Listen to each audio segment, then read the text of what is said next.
ng'ennaku z'omwezi ezisookerwako zijja kubeera 24 lujja kubeera Lwakutaano. Ffenna tubeereyo mwenna okuba nga tujagulizaako muganda waffe oyo okuba nga organize concert eyo bakuba emiziki. Akalanga kookubiri kasoma bwe kati.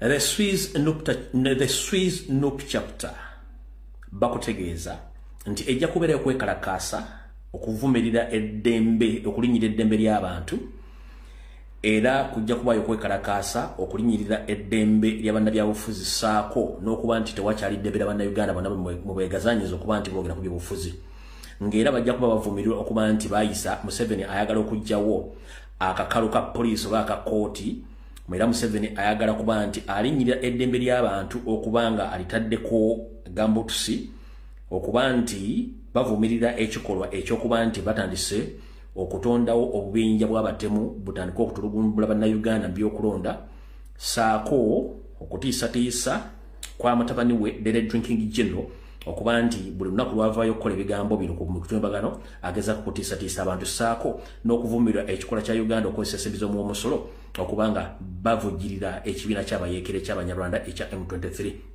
Okwekalakasa kuno kujja kubeera ennaku z'omwezi 18 lujja kuba mu 18 mwezi ogwokubiri mwaka 2025.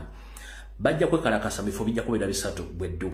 Ku conference ewasookerwadde bajja kwekalakasa ku ssaawa 3 mpaka ku ssaawa 5 n'ekitundu. Bagende ku embassy ya Uganda esangibwa e Geneva bajja kubeera ku ssaawa 7 kitundu okutuukira ddala ku ssaawa 9. Then bajja genda ku United Nations okuva ku ssaawa 9 n'ekitundu bagende ddala mpaka ssaawa 11 ez'akawungeezi. Bakutegeeza ng'oyagala kumanya ebisinga ojja kutuukira omuteesiteesi ku ssimu ye ey'omu ngalo eno kasalaba 4-1-7-6-4-3-4 ojja kuba omufuna bulungi akutegeeze biki ebinaabigenda mu maaso mu kwekalakaasa okwo mu ggwanga lya Switzerland mu Noop chapter stroke people power. Alright. Akalango kawedde. Akalango bekamala okuggwa njala mumpita abantu bali wammanga. Njala mumpitire Mpuuga ne Mapuuga. Njala mumpitire Anita Amongi. Njala mumpitire Muhoozi Kanyarugaba. Njala mumpitire Museveni, James Birungi, Christopher Damulira, Emeka Tabaazi. Njala mumpitire Inspector General of Police. Abo nsose bayita bonna Rufaya. Njala mumpitire Muhoozi Kanyarugaba. Mumpitire Kitaawe Museveni. Mumpitire Mama Birangirangi n'abatulege Anita Amongi, Mpuuga ne Mapuuga ne kagulupu keko n'akadipi block. Ne Museveni nga kwali. Njira mumpitire James Birungi akulya CMI. Njira mumpitire wa ISO mukulu James Katabaazi. Mumpitire wa Prime Intelligence mukulu Christopher Damulira. Bwe bamala bayitaabo njagala mumpitire President wangu wa Den Manyale mukutambula agenda ajja kubeera ku video eno. Njagala mumpitire wa Foot Soldiers mwenna njagala musalemu video ya leero naddala zino security alert zengenda okukola muzisalemu. Njagala musalemu security alert zino muziwuleze ba Foot Soldier bonna babe nga bazifuna bulungi nnyo. Bwe mmala okubatuma abantu njagala mumpitire Saalonga Mulenge ejja wasanya Kalooli afutubadde mmengo naye abeere ku video eno. Bwe mmala okuyita Saalonga Mulenge ejja mumpitire Felix Kulaije abeere ku video eno. Felix Kulaije abeere ku video eno. Ngenda kusaba n'obuwombeefu omuntu yenna aliranye Ssaabasajja Kabaka amunnomere kutu amugambe nti waliwo ate ekyetaagisa okuba nti kiwulirizibwa olwale mu security alert zengenda ofulumya naye mumpite ku muntu yenna aliranye Ssaabasajja Kabaka. Abasajja baagala kuddamu okukola lulamba ne security alert agenda jjo olwale then male nte amasimu abantu bategeere bulungi nnyo kyo kigenda maaso. Tetugenda kulinda okujjako ngera sooka kwebaza ba comrade mwenna abali mu ggwanga lya Bungereza abasobodde ogenda okwekalakaasa olwaleero. Mwebali nnyo balinde ba comrade kyemukoze.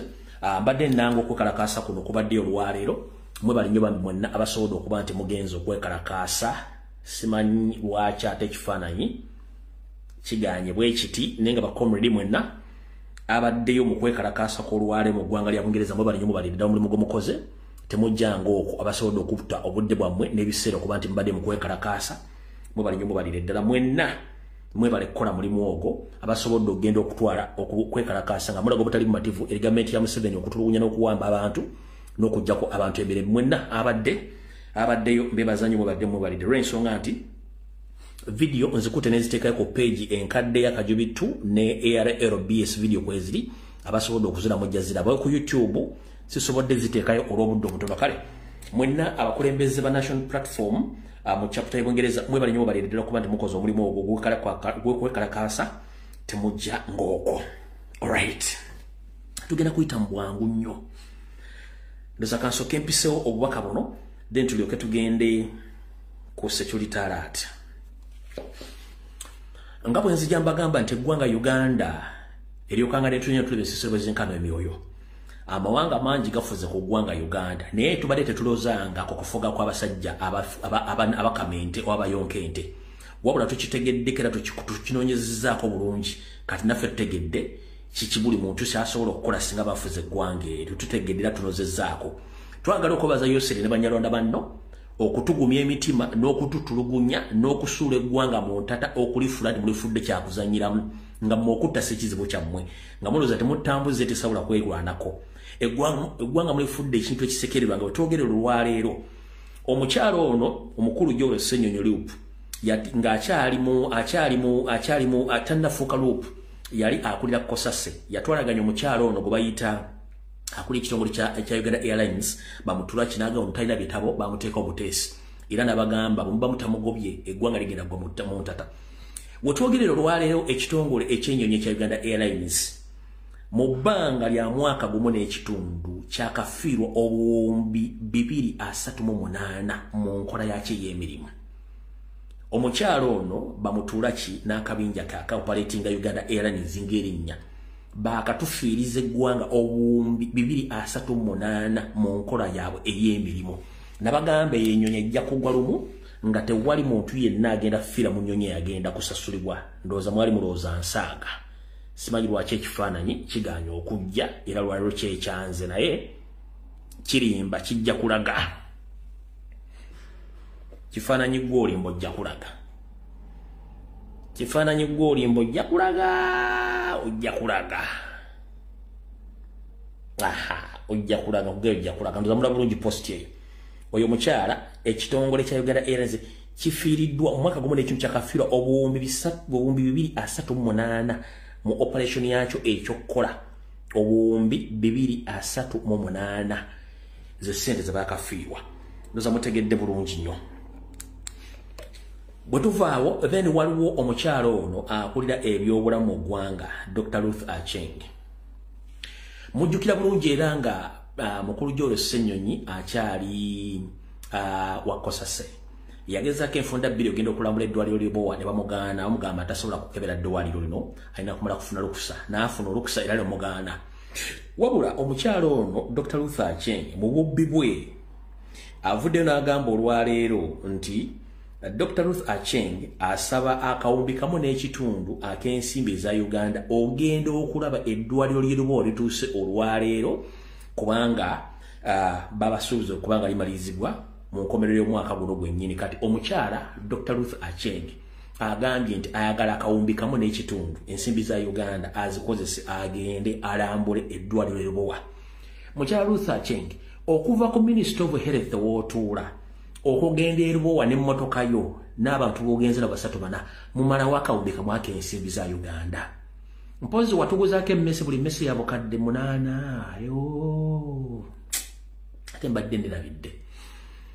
Kale tetufaayo buli kimu kikole muli munnaku ezisembayo watuguzaako emmese mu COVID buli mmese ya bukadde 8 kati gwe okuva ku Minister of Health e Kampala wali otuuke Ebowa wataweza kilometers 30 otuggyeko akawumbi kamu n'ekitundu ku nsente z'omuwa omusolo muli babbi nnyo bantu mmwe oyo naye tumuvuddeko.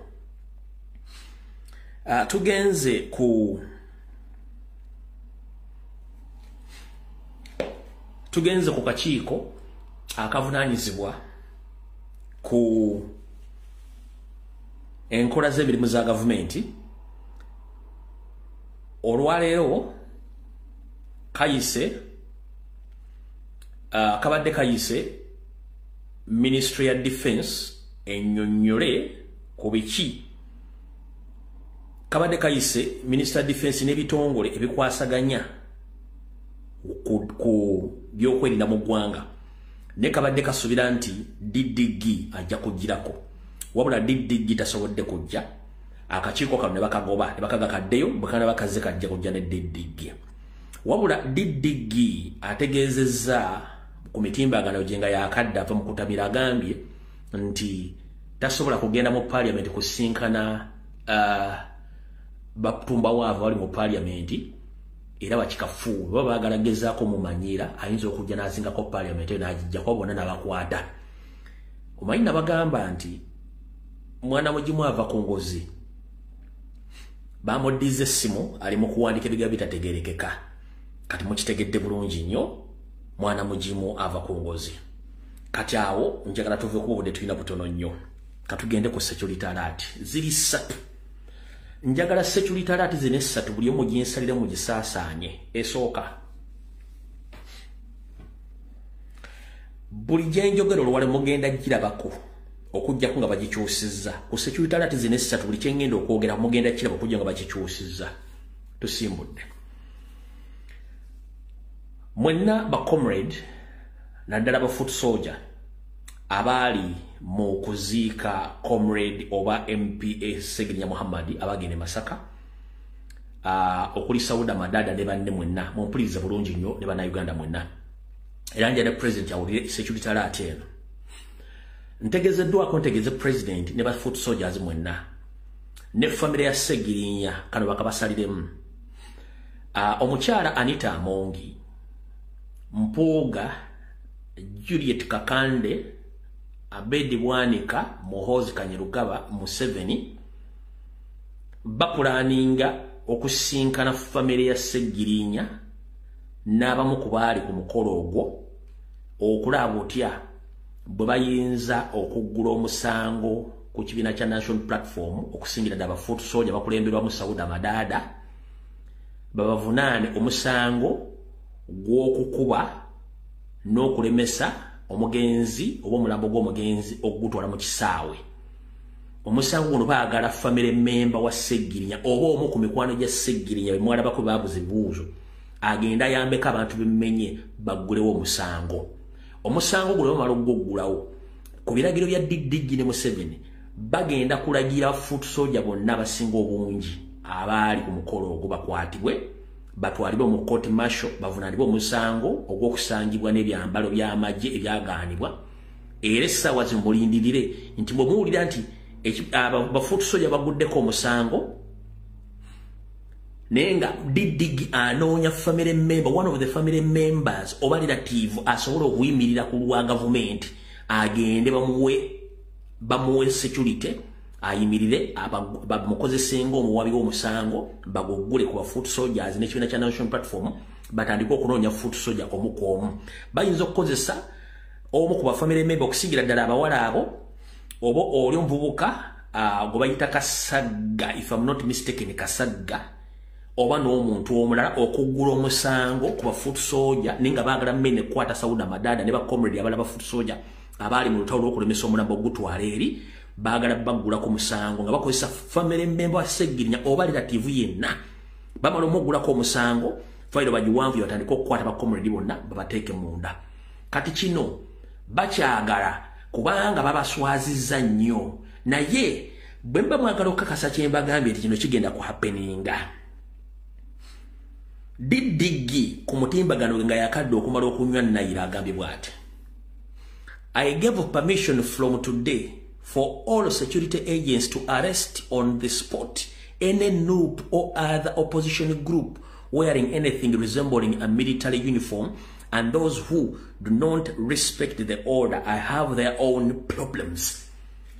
Bwamaze okutula mu meeting bamaze okuteesa ekintu kino kuba tekinnafuluma wantu wonna bwamaze okutula mu meeting amaze okiyisa nga bisobola kifuna kati nze nenkifuna nensirika n'alyoka atwitinga Muhozi wadde tumanyi totegeera ne family yo mwenna nenjagala for the first time weekako okutegeera Anita Amongi naye tumanyi totegeera nenjagala weekako okutegeera Museveni azuwe nawe tumanyi nti okutegeera kwetegeera oyo sakubanga emyaka gikugenzeeko njagala mwekako okutegeera Mpuga de Mapuga omusezi wa Senchale nawe wadde totegeera ng'olimu akabano nkusaba weekako okutegeera bw'onyigiriza nnyo ennyinda ate bw'onyigiriza ennyingi ogireeta omusaayi bannayuganda beekumye tebaagala buvuyo naye mugezaako nnyo okubanyigiriza okutuuka ku kkowe erisembayo nti tebalina kyakusalawo ndi wano bategeeza temulina monopole ku violence Temulina monopole ku mundu, temulina monopole ku buyeekera, temusobola okugaana omuntu ogenda buyeekera.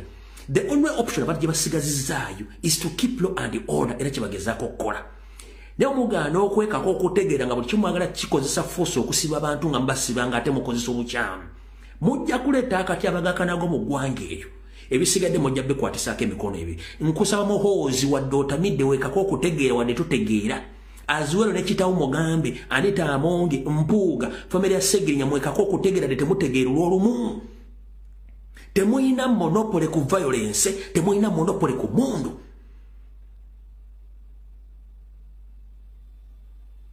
Temugenda kutiisa bantu nga bantu buli muntu mutadde mu mufiya kubanga temulina monopole ku kintu kyonna kubanga nammwe ensi mwawamba mpambe nga mukozesa amaanyi ate ensi si yammwe.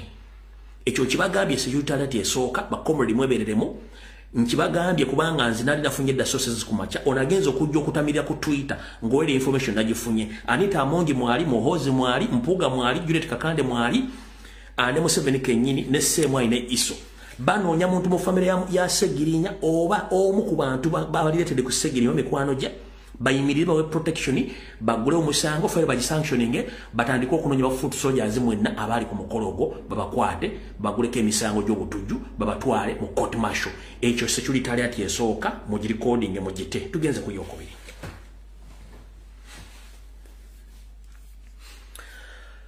Nsaba okuluma kutuka Ssaabasajja Kabaka n'abo beesiga ab'enkizo abamuliraanye. Olwatta ssebo nalumanya eno security alert nsaba egende eri Ssaabasajja Kabaka wonna waali. Wattu abavubuka b'omulembe omutebi tugezezzaako nnyo okwobereramu naddala okubuusa ku batamanya ngamba abajja Emmengo abaakabano abaganda mannya. Ssaabasajja Kabaka asobola okukuloopera nti twagezaako nnyo okulwana okukuuka ejjembe ngeri abaga nti lwanira obukeekuuka ejjembe okutaasa batamanya ngamba emirundi enfunda bbiri olwasooka lwe baali bakukusa okutwala mu ggwanga ery'omulula ne Kenya n'ennwana okuuka ejjembe. Ogwokubiri lwe bakukusa okutwala e Namibia mu buwaŋŋanguse gye baali bagenda okukumizisa omusu era byonna nga mwebiri ne tulwana okuuka ejjembe mpaka lwakomawo ngeri oli mulamu. Wabula nga omanyi nti enkwezenge tezitudde mu Mmengo mwennyini. Enkwezenge azikulembeddwamu Ssaalonga Mulengejja Wasanya Kalo Charles Peter Mayiga ne Kabana group eri Emmengo batudde ne bakola enteekateeka n'ekitongole kya Chief of Military Intelligence nga Museveni mwali ne Muhoozi ne bagamba bagenda kukola kye tuyita okulumba olusembayo okulanga bakujjawo era bagenda kuddamu okukozesa enkola ya butwa. Meeting yatudde buli kimu ne bakisalamu. Nkusaba woli wonna Ssaabasajja Kabaka wonna woli nkusaba otegere nti omutamanya ngamba Wasanya Kalo Charles Peter Mayiga bakamba bi Museveni Salimu Saleh batudde dde okukola omulundi ogusembayo olumba olusembayo bakujjewo nga tebaagala oyingire kawulo ka 2026 bakusangewo. Meeting yatudde resolution bagikoze dda era nga operation zino zigenda kuba zirabirirwa abakulu bano wammanga kamba kusomere nawe kennyini obeewulirireko. Operations zino zigenda kuba zikolebwa birungi kennyini akuli Chief of Military Intelligence Emi Katabazi akuli Amyoka Iso Kahanga Mohanga ono ye kojja wa Drinking General nga bagenda kubanga overseeing operations zino okugezaako okujjawo nga nenda bugisi mufundize luto esembayo. Ngenda kusaba Ssaabasajja Kabaka n'abantu abakuliraanya bakwesiga oba wesiga. Omuntu akufumbira eddigobe mwegendereze, omuntu akolera ku ngoyezo mwegendereze, abatambuza entebe yo begendereze, abategeka ebyokunywa begendereze n'emikolo gye bakuyitamu. Ndi wano okutegeeza mu butongole nti Ssaabasajja Kabaka waliwo enkola nti basobola okusindikira omuntu nga yamaze okufuna antidote n'akukwata mu ngalo n'akuwa obutwabwe n'atambula ate ng'omuwa butwa omu ali Emmengo ye musajja mukulu afutubadde ku Buganda Wasanya Kalo Charles Peter Mayiga ekyabadde ng'akikola. So njagadde okuluma kuto kutegeeza nti wonna wooli nyweza security yo abasajja bazzemu ko olumba olusembayo mu bulamu bwo. Ebyange mbyogera kate ng'omusezi abula essiyani nti ngenda kulirako bantu bange ebisigadde Allah yasinga okutegeera kubanga ne mbadde nga mbyogera babadde nga babiyisaamu amaaso ate oluvannyuma ne bivaayo ne bibbulukuka nga tewali n'omu yenyeenya. Nkusaba Ssaabasajja Kabaka ku luno weebereremu. Nkusaba weebereremu ku security yo n'abantu abakuliraanye abantu bonna bafu. Nga bwe nakutegeezako gye buvuddeko nti lubalembeera nga n'embiro kwotadde olumbe lugondo kutta luli Mmengo we lutudde lwambala amasuuti lulina convoy lulina emizinga lutambudde lwamu lukola investment mu Buganda baluyita Wasanya Kalo Charles Peter Mayiga Ssaalonga Mulengejja. omusajja Omunyarwanda yagenda okutta kubanga ne mission lwali bagituddemu ne bagimaliriza. Security alert eyokubiri ngifundikidde ngenze ku yokusatu. Eno security alert njagala egende buli Munnayuganda yenna okusingira ddala abaana ab'obulenzi abali mu Buganda. Naddala mu bendo erya Luwero Triangle. Bw'obanga oli mulenzi musajja Muganda, ng'oli mu bendo lyetuyita Luwero Triangle oba Kato Corridor, nkusaba ompulirize bulungi nnyo olwaleero. Bwe ngamba Luwero Triangle bye bitundu omwalwanirwa entalo za Museveni. Ngenda kusomerako ezimu. Tutandikidde Gomba, tugenze Gomba, Mityana, Busujju, tukiddeko ne Masaka Olakayiwa, tukiridde Mubende, tuyingidde Luwero mpaka Ngoma, tugenze Nakaseke, tuyingidde Neri ewali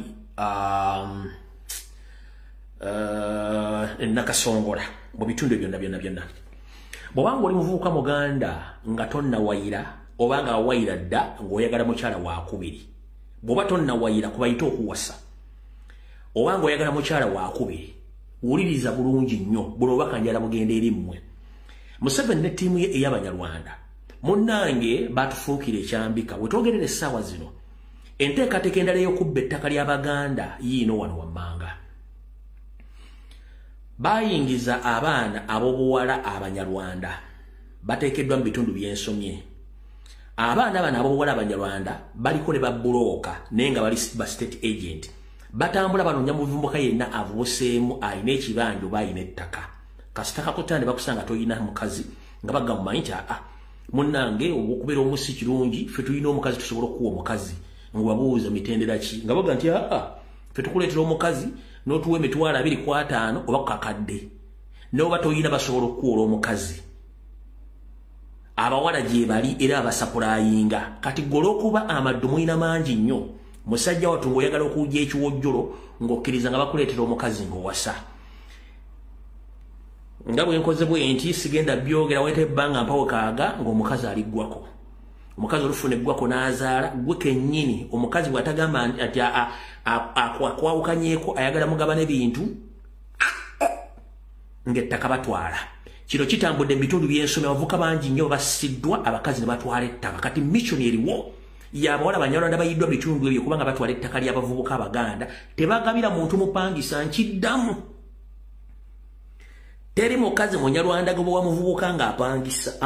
Banoonya omuvubuka either wasikira ettaka lya kitaawo, either weegulira ekibanja ng'era oyinamu kasente akatuna kasobola teba wamupangisa. No, nkiddamu teba wamupangisa. Banoonya nasikira ttaka, nagula ekibanja, nina kyendi, avubuka abakookolimi abategeera mu bitundu by'ensomye, abawala abatambuza balina ba agent, guno omulimu gubaddemu naye nga tegunnategereka. Mbagambye Gomba, Mityana, Busujju, saidi z'e Masaka, yingira Mubende, genda Luwero, Nakaseke, Ngoma, genda wonna yonna bonna bagenda bakikola ng'abawala bataddemu bakola mulimu ogwo. Kati gwe Muganda ng'omuvubuka ali eyo nkutegeeza, bw'oba okyagala obulamu n'okukuuma ettaka lya kitaawo n'okukuuma ebintu byo, munnange weewale ekintu ekyo kubanga kiri mu kutambula pulojekiti nnene nnyo.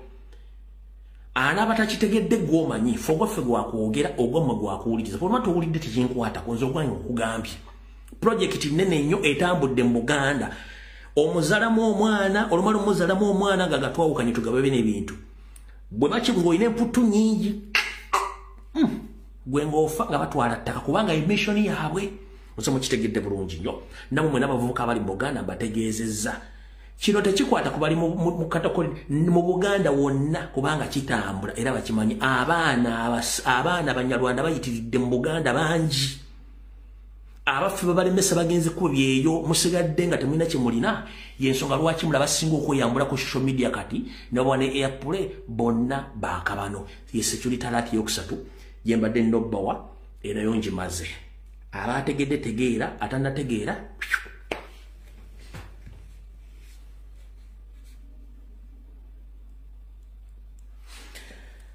kati nga tuyingira omwaka guno mpya tugenda mu kalulu. abantu bano wammanga mwegendereze nnyo.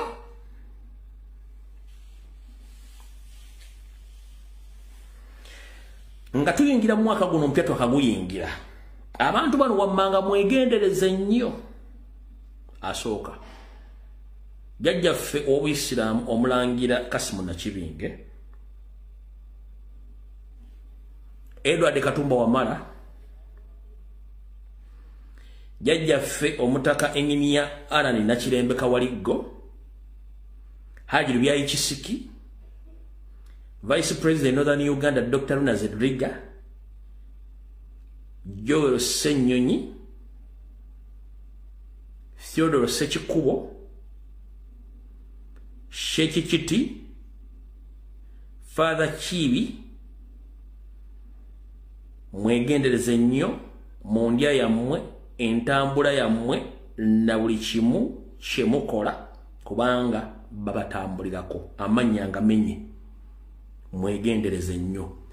Besimenye manya mwangamba bamusibalabula aba NRM sijja balabula kubanga na ku list kwe bali nenjagadde kwogera kaawa. All right. Aho tugenze.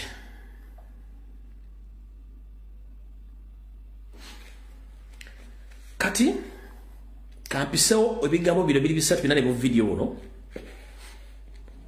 Tugende mu maaso. Nabagamba mbadde mbasomesa ku kigambo kya Museveni okutta abantu nawamba emirambo gyabwe namala nakola effujjo nasasula basasudde okola diversion. Ekyaviiriddeko okujjayo Kagege okujja okwogera ebigambo bikikinike bikikinike nakanga abantu kinabagambye mwakirabye ekyo sikiddamu basagala muwabudde kinayogeddeko kyagenda okukola mwakirabye basagala muwabudde wabula njala soka bazanyira butambi buli muna Uganda ozokuko obwongo nti abasajja bade babatire ebbanga ddene nga temulina information omujijja. Ngenda bazanyira akatambi kano mu kuziika kwa Honorable Serena Nabanda. Mugenda kulaba omusajja y'omu eyeetaba mu kutta Serena Nabanda gwe bayita Kagege Nsereko Muhammad. Bwe bamala okukumpanya n'okubba sampo za Serena Nabanda zali zigenda wero kuzula nti butwa. Wattu omusajja ono ate yagenda okuziika. Mu kuziika ate n'agamba abantu gye baziika Nabanda nti mwekalakaase mulumbe gavumenti ey'Abanyarwanda yasse mwana wammwe naye nga ate yeetaba mu kukola ki? Ye yeetaba mu kutta omwana ne sampo n'azibba. Bwino tumulina.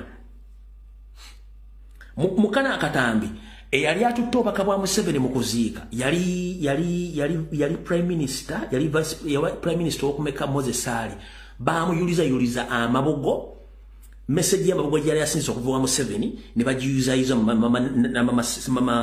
mama Serena Nabanda n'agiyuza. Omaifu information tuba nayo mwetegereze bulungi nnyo.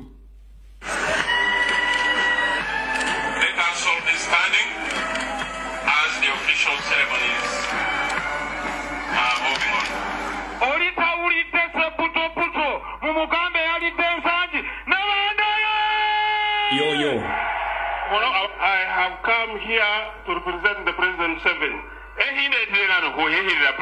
With a written letter. And this is my second official.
mutegedde ye omu yensereko ye yabadde era ne mu bintu byani bya Segirinya wali yagamba nti mulekane Sebuto Buto emabega yasani yasende banda kankabadde mutege Sebuto Buto emabega mbwafune message kyokka y'omu ye yali mukutto omuwalo mu kubuzaabuza obujulizi kaakano kankabaddiremu ulira.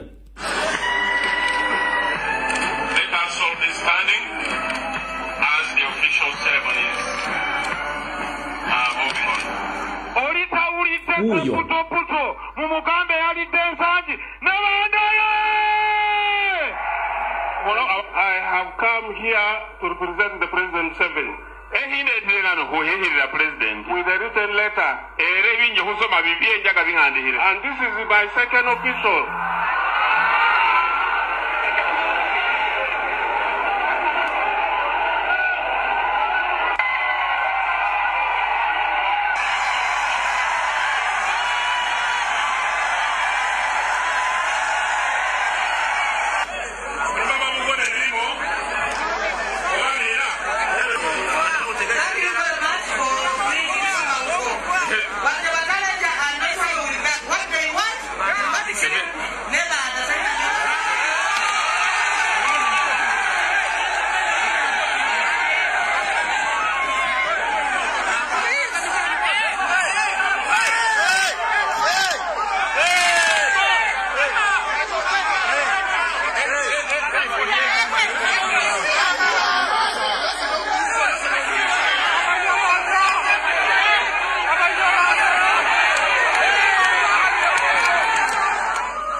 Bwamalo kutta nga akuwa state funeral kati omuntu yomo yabadde mu nfa ya Segirinya yayogera Katemba n'aleekaana abantu kati kambaddize yakatambi akala kyokka jjukira oluvannyuma lw'okuba nti Serena Nabanda bamuziika dokita ne bamukwatira ku kisaawe eyali atwala ebintu ebyo boyfriend Adamu Kalungi mu 2015 bamuta n'agenda alya butaala Serena Nabanda n'aziikibwa eyo kesi ne bagikulozinga nabagamba bali tebagoberera politics tujja baga ebigambo bino Serena Nabanda bamutta obujulizi ne babukweka ne dokita yagenda okukola sample bamukwata era nga Nsereko mwali mu 2015 boyfriend gwe bayita Adamu Kalungi bamuta n'agenda ne kesi ne bagikulozinga tedda mu Serena Nabanda n'ayitaawo kati tuge bintu bino tuba tutegeeza information nti mwegendereze nnyo betugamba ulira kano kali mu church bino byali mu church bali omunso buyaye bwete yabutandise leero bali omunso buyaye yabutandika dda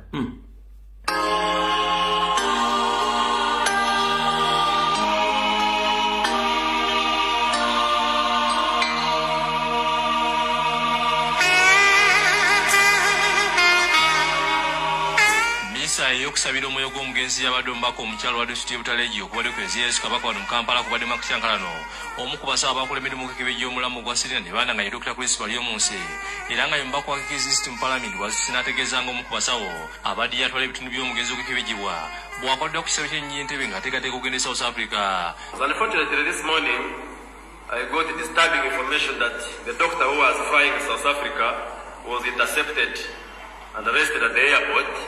Kino kisanudde abakungubazi olumisi bategenda obulungi maaso n'enkyankalana. Why did they have to arrest the doctor? Didn't they know that he was a Mugabo? Even money wants to whether he's not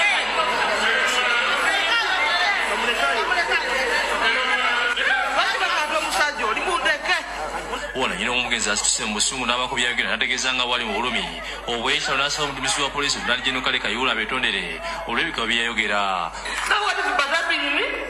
It is that some police stopping the investigations to go. Now how will I know what has killed my daughter? When the police is on, which means they know. Let Kihura know that I'm in pain if he is really a parent. Wabula poliisi yangu okufulumya ekiwanduko era omwogezi wa poliisi Judith Nabakuba agambye nti kituufu omusawo abadde yeetwala ebitundu by'omugenzi w'okwekijibwa Dr. Sylvester Nzuwo bamukutte olw'okuba tabadde na lukusa okutwala ebitundu bya Nebanda okwekibejjibwa kuba poliisi omulimu guno yagweddiza n'asaba abantu okusigala nga bakakamu. Omuntu yenna aba ayagala okubaako ekintu kyakola oba okwekenneenya okulala aba alina okugoberera emitendera gy'amateeka nga bwe gigamba okusobola okufuna sampo mu butuufu ate era nga abakugu ba gavumenti analytical laboratory balina okubeerawo ne wonna waaba azitwala balina okubeerawo ne bamugoberera. Abooluganda abalala nga bakulembedwa mu kitabo Muto Fred Mukasa boogedde kufa kw'omugenzi mwategeeza nga olwo abantu abamutuukirira nga beeyise abakola olukalala New Vision bamusaba nti bawandike nti yafudde ekikutuko. They introduced themselves as workers of New Vision. They took me aside. They told me that Mr. Mukasa, you have lost your daughter, but allow us to pronounce that it was an attack. Bana light eganyo olwali osimanye obanja buga tambuteke ku njabuga tambatire ku YouTube ku Facebook mulabe kubanga light eganyo sometimes light egana simanyi lwaki ne bogikendeze sere sigala kyekimu so simanyi lwaki kanda oba nsobola okka wano ndabo bakisoboka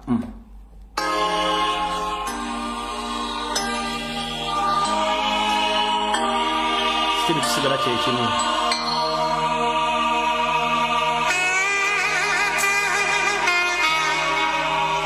Misa eyokusabira omwoyo gw'omugenzi yabadde omubaka omukyalo wa disitulikiti Butaleji okubadde kwezi Yesu Kabaka wano mu Kampala kubadde makusyankalano omu ku basaba abakola emirimu k'ekibi gy'omulamu gwa Sirina ne banda nga ye Dr. Chris bali omu nsi era nga ye mubaka wa Kikizisiti mu Paalamenti bwasisi n'ategeeza nga omu ku basawo abadde yatwala ebitundu by'omugenzi ogw'ekibijibwa bw'akwatira ku kisabo ky'ennyentebe ng'ateekateeka okugenda e South Africa. Unfortunately, this morning I got disturbing information that the doctor who was flying to South Africa was intercepted and arrested at the airport. Kino kisanudde abakungubazi olw'emisi bategenda obulungi maaso n'ekyankalana. Why did they have to arrest the doctor? Didn't they know that it was a Mugabe? Even money wants to study.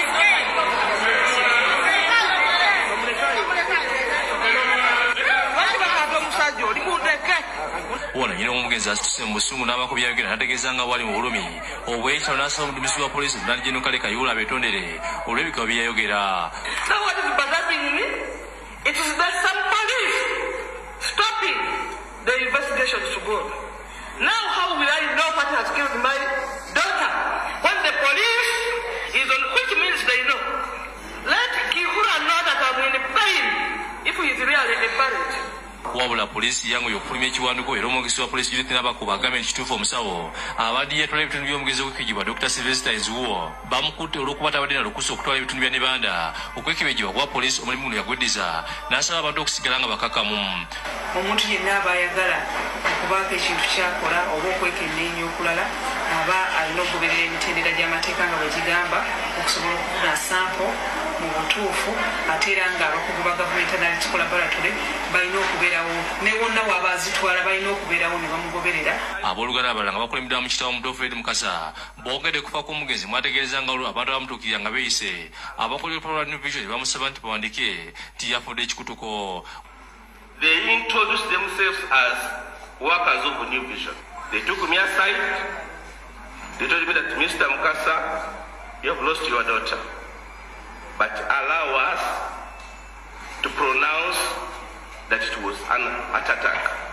Wabula bino akulira kampuni ya Vision Group Robert Kabushenga abisambaza n'ategeeza nti wali munamuli yenna wa Vision Group yali asinganye famire eno era n'agamba nti omuntu yenna yasingana famire eno yali mufere yayita nti mukozi wa Vision Group. Kyenjagala okutangaaza nti tebangayo n'omu abakozi baffe omusasi w'amawulire eyali atuukiridde abazadde b'omugenzi oba okubasakako eggulire oba okuba kyonna kyabajjako nga twagala okukikozesa mu mawulire kyo tekibeerangawo.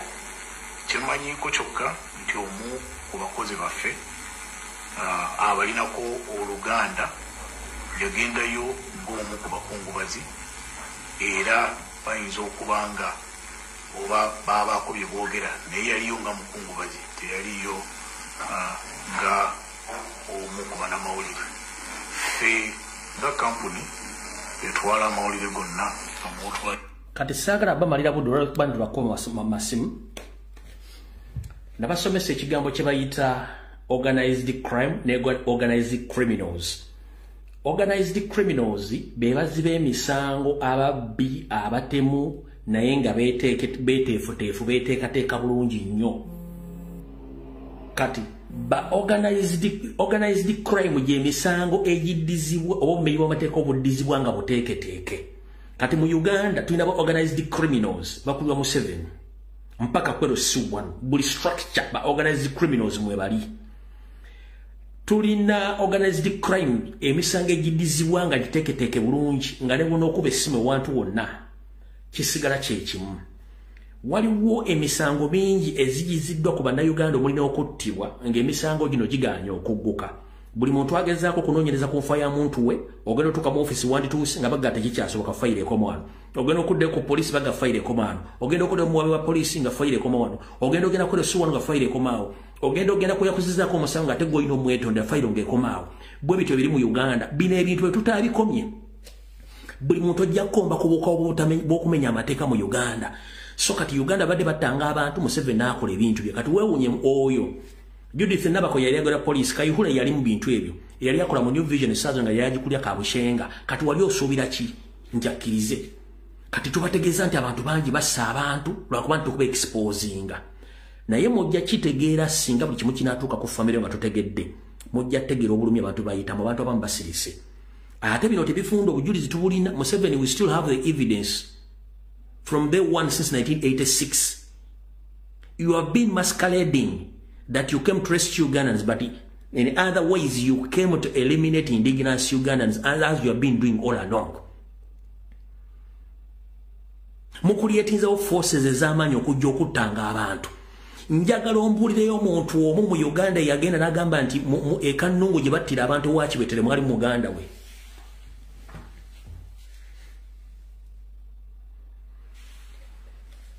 Njagala ombulire mu Uganda omwagamba nti ekanungu kibwetere gyeyayo kiraba na Uganda gyeyayo kira abantu waliwo omuntu yafa ku kyalo mu Kanungu ba district eyagamba nti wafirayo omuntu we Kanungu gomanyi baali awe bayokya baali bayokya Kanungu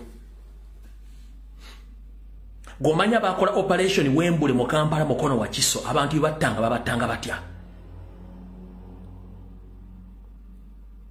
Operation Wembule bakubanga abasajja abaganda abaana abaganda bava mu nsiko n'abatala bamalawo kati okulozaako ku kintu ekituufu otegeere abasajja abana bebakubye kwa Kashiya Mall tekwabaddeko na muntu yenna ali related na bubbi bwa bank abantu badde bali ku byabwe n'obakuba amasi kyokula ne video ezavudde ba high witness video bazisangudde ku social media platform wonna toyinza wogiza high witness bagambye tekuli muntu yenna buli mu yadde yeekulya bibageza omusango omusalako nga buli omu yeekulya bye tebabadde kintu kyonna omusajja omu yajja pisto n'ateeka omusajja namugamba we yali namukuba essasi muntu live bullet ng'enseera ba live bullet poliisi bwe yavudde bagibuuza lwaki mwakubye omusajja amasasi negamba ade banka neva negamba ffe tetunnabaako na muntu atubba yenna bwe batyo Museveni bazze basaanyawo abantu kati kiri waathi batta abantu ekyo mujja kitegeera ng'obudde bugenze kati ngenda kutama simu gaba nabasuubiza bwe ngenda basaba tetuwemula wano ku Lumbuye Broadcasting Service tetukozesa bigambo bya kuwemula osobola okulengeza okujerega naye ngenda kusaba towemula bambi obusungu mwina bungi ngenda kusaba towemula nkwegayiridde wante tuwemula togeza n'okozesa olulimi lwonna olw'okuba ekigambo ekinene ng'obwemula nedda wante tusaasanya ntungo ngenda kutama simu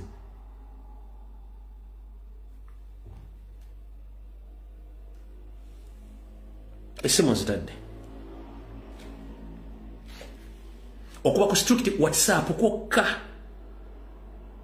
eddakiika 2 kuba twetaaga buli muntu ateesa eddakiika 2 ne munaakuba abantu 2 mu dakiika 2 no problem but strictly ku WhatsApp kwokka tokuba ku direct call nze simu nzitadde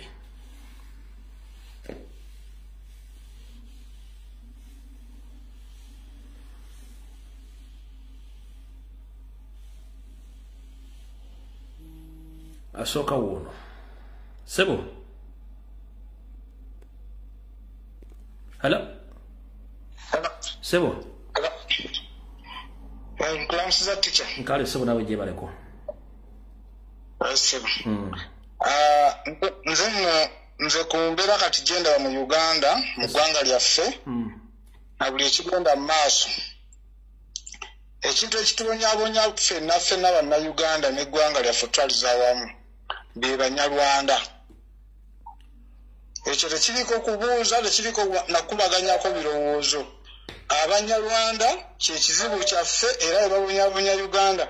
Bw'otunula mu 50-year master plan yaabwe bakugamba nti omunnayuganda yenna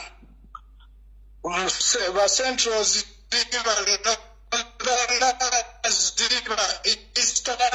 zibawola yenjogera yaabwe yeeyo.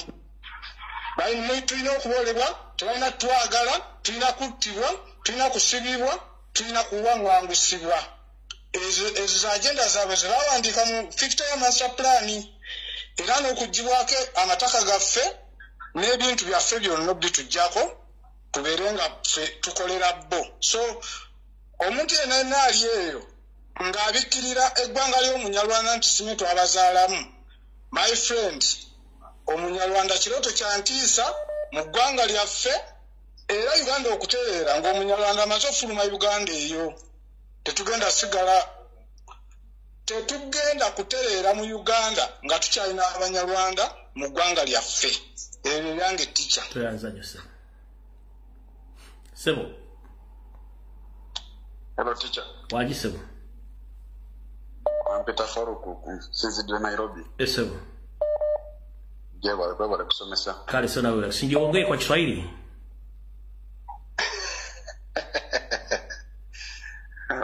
Baja kuntegera. No, ongea kwa Kiswahili kwa sababu tunataka kila mtu huko kwa East Africa ajue hii mambo gani unakwenda kuongea. Sawa. Mimi naitwa Faruku. Napigia kutoka Nairobi. Lakini ni Muganda. Kwetu nyumbani kutoka Budaka district. Hello. Ongea. Sawa. Mimi shida zangu ni mbili.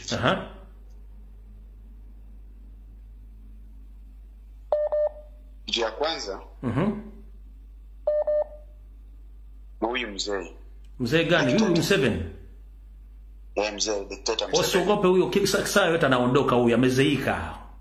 Usiogope huyo. Sasa sawa bro. Sasa mzee huyu ameenda juzi, alitoka kaenda Dubai. Akakaa na mfalme wa Dubai. Akamwahidi atamjengea hospitali. Atamsaidia pesa nyingine kujenga barabara sijara. Ya train. Alafu najiuliza ile hospitali alikuwa anajenga yale wanakatazanga babunge kwenda kuangalia ya PTE ilifika wapi? Hizo pesa zilikuliwa wao wenyewe, walikula hizo pesa wenyewe wao, Museveni na hii familia yake walikula hizo pesa. Sasa kila siku anaenda kuomba pesa, kila siku anaenda kuomba pesa. Sisi tumempea 40 years, hakuna kitu amefanyia Uganda, hata hakuna kitu amefanyia Uganda. Hiyo 40 years kama alikuwa amefanya president mzuri, alikuwa ametengeza Uganda na kama Dubai. Angalia sisi huyu baba taifa, mimi namuita baba taifa, Idi Amin Dada. Huyu baba taifa alikuwa alijenga vitu vingi sana Uganda. Akajenga embassies nchi za nje. Sasa yeye mzee hajajenga chochote. Alafu kitu kingine, hiyo mambo ya M23. Teacher mambo ya M23. Hii mambo ya M23. Sasa tunaenda election. Tunaenda election 2026. Alafu unajua hakuna indigenous Ugandans anaweza piga Uganda mwenzake. Hao watu wanaweza tumika wakati wa election kupiga wana Uganda waache kupiga kura. Ni kwa maoni yangu naona hivyo.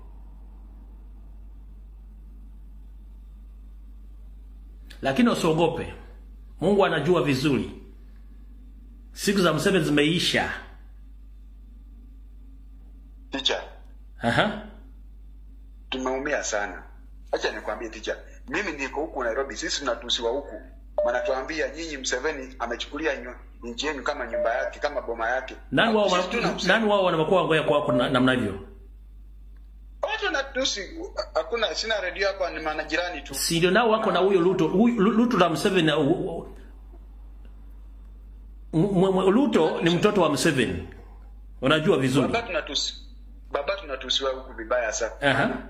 Unajua wanaongea na kwambia wachana na wewe, nyamaza. Mwezi kujisimamia wenyewe. Mtu anachukulia nchi yenu kama boma yake. Sisi tuna usemi huku, ukiongea na wanatusi tu. Hakuna usemi. Alafu bwana sema msimama kama wanaume. Mnaona sisi hata kama unaona hii tabia yako huko nyumbani ya kidnapping watu. Na huku pia nani banaanza kuchukua watu wana. Sasa wacha nikwambie mkubwa. Kila mambo ambayo yamefanywa kwa Uganda, sawa hii zinafanywa huko Kenya. Sasa Kenya pia wanalia. Wanalia tu. Alafu wasiongee mambo mabaya kwako, kwa sababu kila mambo mabaya huko Uganda huko Kenya. Alikuwa misa mzima, alikuwa Anthony Jeno. Sasa akabadilisha akakuja na kuwa minister wa umma. Alikuwa na kijana yake, alikuwa anaitwa Justin Muturi. Wakati maandamano ilikuwa ile ya mwezi wa 6 na mwezi wa 7, hiyo ilikuwa kali. Kijana yake alimchukua akaenda akampeleka NIS. Sasa akaenda akapigia president simu, president akachukua simu. Mwenyewe akaenda State House. Akamwambia mtoto wangu amedikinapiwa. Akapigia mkubwa na yeye akamwambia sisi tuko naye, akawaachilia mara moja. Hiyo mambo umejiona kwa gazeti. Sasa hivi mtoto wake ameruka kichwa. Juzi hiyo minister alienda kaenja kaongea, sababu anasema anataka kumimpeach. Kwa sababu wataki mtu aongee kwa mambo ya serikali. Wacha tuombe Mungu. Hivi vitu vinafanyika huko kwetu Uganda, ni hivi vinafanyika huko kaka. Siku za huyo mzee na familia yake zimeisha. Usiogope, ngoja kidogo. Siku nzima brother. Siku nzima brother. Sawa, nashukuru sana kuongea na wewe. Haya, asante sana. Mungu kulinde. Zaidi ya kufundisha wana Uganda. Haya. Hello.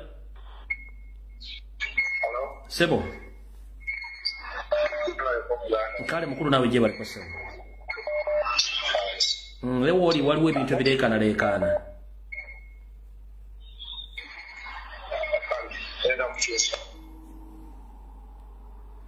Hello. Sebo. Musomesa kulamusiza mukama wange. Nkale sebo nawe bali kubeera. Wewe bali kuweereza kwangu wekitiibwa. Amina yitambu wangu sidakika 2.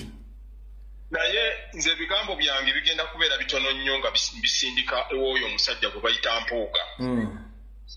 Mpuuga kyenjagala akole ekintu kimu, atwesonyiwe abeere ku kibiina kye yakoze. N'ebyo ebibinja bye byagamba byateekawo bino ebyali emisikini, ffe tuli beetegefu okufiirira eggwanga lyaffe. Kubanga kakati olwaleero Mpuuga ye yafuuse oba mungabe yafuuse muwozi.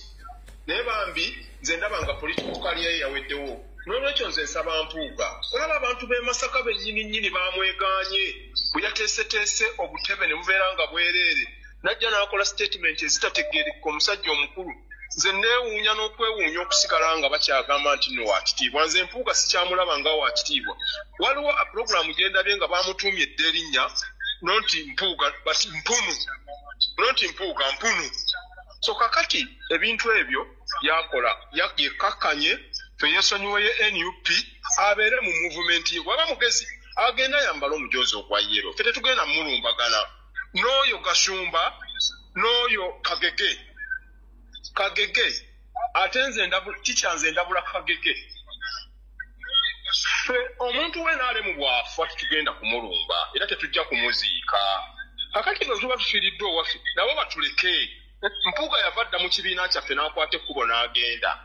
Siraba ate lwaki ajja atteekako embeera olwedde twalonze dda n'omuntu eyamudidde edda mu bigere.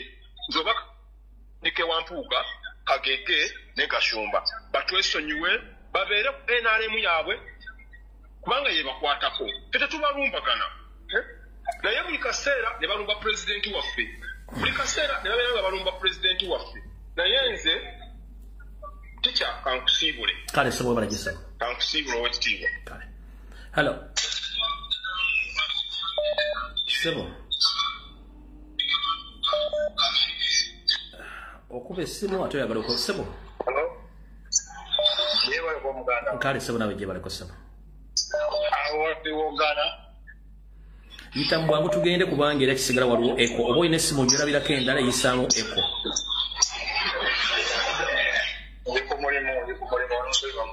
Kakati kumeseji ya Amos gyateekateeka okukola bafuuti soja omanyi twagamba Muhoozi ne kitaawo tumugamba nti okulonda kuyinza obutabeerayo naye ate kuyinza obutabeerayo tigalaku wabula wayinza okitwa okulonda tekulwaddeeyo so kati bakikole ekyokukwata bafuuti soja naye bakimanye nti naffe tunoonya maanti kiwulidde ekyo muganda wange ekyo nga nkitadde pulezidenti waffe yalonze Mwanga Kivumbi n'adda mu kifo kya Mpuuga abantu abasinga buli omu yatafuse buli omu yayogedde ekintu ekyo mu byogera ye nga ye bwalaba naye nze nsiiba ngamba bannayuganda pulezidenti kyakola teri kintu kyakola nga tamaze kiraba tamaze kirowoozaako nga tamaze kyefumitirizaako fena ffena tukimanyi nti ekintu ekigoba omusota mu kituli gaba mafuta era omusota bwe guyingira mu kituli bwe guti bwetwa n'oyiwayo amafuta kiriza obagaana guvaayo era bw'oyiwayo amafuta nga teniyo omusota wale gujja kuvaayo kakati ekyo kisigadde bannayuganda bakimanyi oguba musota gujja yiwayo amafuta ogunansi musota we tunayiwayo amafuta tegujja kuvaayo kitegedde muganda wange so byebyo ebyalo kale sebo tuyanzanya sana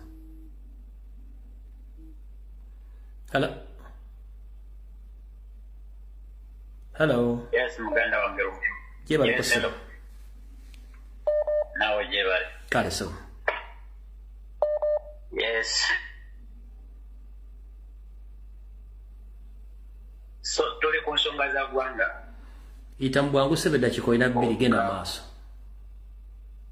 okay so baganda bange okulwanirira eggwanga si kulwanirira puleti ya piraawo oba si kulwanirira kasooli kyetulimu tulwanirira ggwanga lyaffe nga ffe bannayuganda bwe kiba kikwetaagisa okufa ogenda kufa kubanga yensi yo toyinaayo ndala tugenda mu protest vote kitegeeza nti target gye tulina ffe nga bannayuganda Museveni gy'atasobola kukontrolinga te bannayuganda ffenna okuvaayo ne tugamba ekikola ki ekimala so baganda bange I call upon you that mumumobilizinga abantu bonna kubanga ekintu kye tusigaza kiri kimu Museveni kyatasobola kukontrolinga yeffe ffenna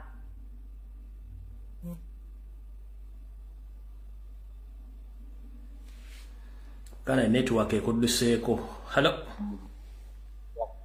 webale sebo kale sebo nawe bale ko sebo kale sebo nze nimanyira gyerikola state South Africa naye nga nze kivule Nicholas sebo sebo nkubye nomukulu w'embuyo sebo kwoli ogeragenda mu maaso sebo ekizibu kya Uganda musajja munyarwanda ekizibu kya Uganda tetulina kizibu n'ekimu banyarwanda abatufutupaddeko okuva waggulu paka ku zino enkozengo eziyingira buli lunaku ebintu byonna byoyogera bintu bituufu ng'obudde buno ndi ku gulawundi naye ebintu byonna byoyogera mbiraba obuganda bujjuddemu bakazi banyarwanda genda mu bitunufu by'okwetunda bijjuddemu bikazi binyarwanda genda mu bizinesi bonabona buno obutinitini nti buduukaduuka bakazi banyarwanda abaana abaganda bali mu midaala gya nnyanya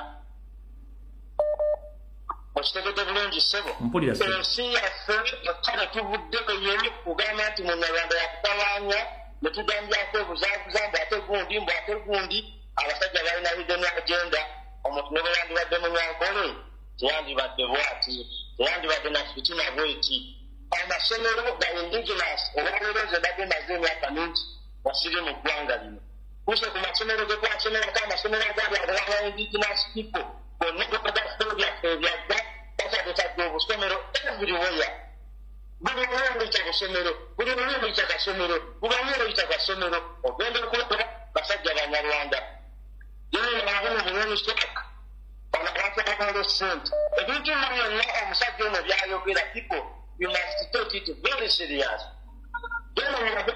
sente bonago olionanga boli kasanga boli kakatalo boli masajja boli kibiri boli ludawa ombulire batwala sente baggwanga ki betubukiise nti banyankole kumbe banyarwanda statement tetubadde tukolere sente era nze nzize mbagamba ekintu ekituufu nti omusajja bwe tubadde twevuddeyo kugamba kizibu kya uganda nti atawanya munyarwanda tusiwansane ku mazzi naye nga naye balina security alatiza olwaleero kabaka waffe tumwagala nnyo era yeebereremu oyanziza gyomeyaze kale hello hello hello hello teacher nkulamusizza ssebo nkale nnyabo naawe gye baliko nkulamusizza ssebo nkale nnyabo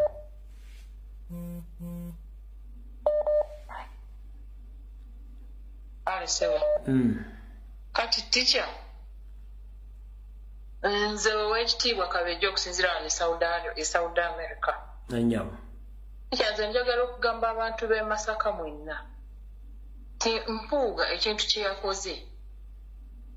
yakoze mukolo gwakwebaza Sseggirinya okumutemeratemera abantu b'e Masaka tabalimba mbu yabadde akungubaga yabadde asanyuka kubanga abantu bagamba Sseggirinya nti yatemaatema b'e Masaka ate era mwogwo omuluka Mpuuga gwatwala kyenkana kati awo yabadde akola omukolo ng'akola gwaki kubanga yalibadde namusanyufu busanyufu nti omutemu afudde naye ate n'akaayanira ne Mayite kibannayuganda njagala mukitegeere bwekuba tekwabadde gwakalobo kalenzi ye yabadde musanyufu yensonga lwaki umufu omusiraamu yaleese muyimbi mu katuliki n'ateekawo n'ebimuli ebitakkirizibwa ticha ekyokubiri njagala okutegeeza abannayuganda ffenna mwenna abagamba nti tugenda mu kulonda please kebera ndaga muntu yo 2026 egenda kuba ekyali validi bwe kiba nga si kyekyo bane temugenda genda mu kalulu kubanga mugenda tuukawo wali ku byuma byabwe nga tebikola mugenda kutuukawo wali eri nga ndaga muntu eri expired so mbadde nsaba mukikoleko essaawa zino tugende ku pulaani endala otherwise tugenda kutuukayo nga ebyo byemuwoza mbu simanyi obululu protest vote nga tebigenda kukola kuba mugenda kuba temuloze kyemuba mugenda okukaayanira ekintu kyalibadde kati obanja oba endaga muntu teziri valid toyanza nnyo nyabo kyabeera bulungi kale hello but when he saw me with the luggage, you know, the stress is over. Is it more these days? Hello. Yes. Try to look from this side. Okay. And we do this appointment. Hello.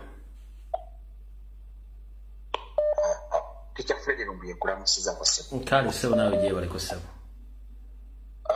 Nebaza Mukama Katonda kyakumye kubairungo kyali mulamu. Esebo. Always nsaba nnyo bannayuganda bakkirize oba tukkirize okusaddaaka ako kuwa esaddaaka bakuwa ebimuli byongo kyali mulamu. Ensonga yange ey'okubiri kembeereko mukaka mu kisha jafa I mean teacher Fred olwaleero mbadde nsaba ojjoddeyo tukolere puroguramu oddemu otujjukize genocide zonna Museveni zazaakola mu Uganda ng'otandikidde kuyeeka Nnungu. Ticha kwendi? Kwoli 7 sekuwulira. Mbadde nsaba ojjoddeyo tukolere ka puroguramu ako ojjukize bannayuganda osanga bannayuganda tugitegeera nti Museveni tiyajja kukulembera ggwanga lyaffe Uganda, ye yajja kutta, kubba na kuzikiriza. Ensonga yange eyokubiri, bannayuganda Museveni ebintu byonna byakola like any dictators of the world basinzira ku ntegeera yaffe. Tubajjukiza nti ekigendo okusimbuliza Museveni ne Museveni zimuwono mu Uganda, munnayuganda ng'oddidde ebintu ebitalina makulu ku ggwanga lya Uganda mu bimu amakulu, basinzira ku ntegeera yaffe. Singa tunayimira wamu ne tugaana okwawulibwa ne bannabyabufuzi n'abo bonna abantu be nga bwe yaddira eggwanga Uganda n'alyawulamu busabu disitulikiti, tujja kusobola okununula eggwanga yaffe Uganda. Ekintu ekikyali ekizibu. Ensonga ey'okusatu, nawulidde nnyo ennaku waliwo omuteesa omu yayogera ku Bobi Wine jjo lwatuwa amasimu jjo n'agamba singa tusobola okuyimirira ne tubanja Bobi Wine nga tebanaba kumutira mu kkomera tetumugyayo, nabwe gutyo natuwulira abantu b'e Kawempe nga batambuza Seggirinya Muhammad mu luguudo babaali bamutwala mu maka ge Kasanga tobaluddawa, ne ŋŋamba naye bantu mmwe lwaki temusiima abantu be babakolera nga bakyali balamu? Seggirinya mwali yali abeetaagira muggala enguudo, mazima Seggirinya mumutambulidde nga mufu. Bannayuganda tuli babi. Teacher Chemical Alfred Lubuye, nsembyayo n'okwebaza bafuto soja. Teacher Lubuye, waliwo akavidiyo katulaga nga omusajja bino Museveni and his operatives bapulating emundu. Teacher Lubuye, waliwo akavidiyo katulaga nga abannansi b'ekitundu ekyo baagaana omuntu wabwe okutambula, era ne bagamba poliisi temumugyawo wano, mututtira wano. Teacher Lubuye, nga tusaba kugenda mu kalulu ka 2021 twalaba omuvubuka gwe baakwata omwana ne yeeripira ku mpagi y'ennyumba amagye ga Museveni gakubya abantu bonna. Omwana munezi yeeripira ku poles of the house mpaka oba amusiza nga talina ayamba. Bannayuganda kitegeeza nekkubo omukulembeze waffe His Excellency Robert Kyagulanyi regardless the assassination attempts zayitamu, ebbanga lyonna lyagamba nti atambula mu campaign trail, alise bannayuganda ekigambo ky'okwenunula nga bagamba nti tuli mu byamuzanyo tuli mu byaddala. Kitegeeza nti information ekomaawo. Kembasibule n'akagambo kano, Teacher Lubuye bw'oli baawo oba bwe tuli baawo, singa Museveni amala atujjako omukulembeze waffe ow'eggwanga His Excellency Bobi Wine, Museveni amekinze sure and his abakona b'emikwano nabo badde mapugazi bakozesa bagenda kumekinga sure nti neggwanga teriddamu omuntu afaanako ne Bobi Wine. Aye Katonda kuma Ssaabasajja Kabaka n'omukulembeze wange His Excellency Bobi Wine, nkusaasirako nnyo nga nange neesaasira kubanga wajja mu generation esinga obusiru wano ku lukalu lw'omuddugavu. Teacher Lubuye, Mukama Katonda akukuuma. Amen. Hello. Sebo. Hello. Gwaliko Sebo genda maaso. Webale okuweereza Professor. Nkale Sebo nawe bale kubeerako. Nkale muganda wange. Kati otera nnyo okutuwa engero. Nange leero kampitireko mu lugero luno olugamba nti ow'ebbanga otamuwemukira. Teweebikka. Teweebikka. Kati tugamba nnyo nti Abanyarwanda kyekizibu kyaffe. Kiki kye bakola ffe bannayuganda kitasobola kukola? Kuba mugezi n'otugamba teri muntu alina monopole ku mmundu, teri muntu alina monopole ku kwekalakaasa, teri muntu alina monopole ku kyonna. Kiki Abanyarwanda kye bakola ekyo ffe bannayuganda kitasobola kwekalakasa okutuuka okubeekwasa nti kyekizibu kyaffe? Ekyokubiri, tugenda mu protest vote 2026. Bwe tunaaba tutuuseeyo.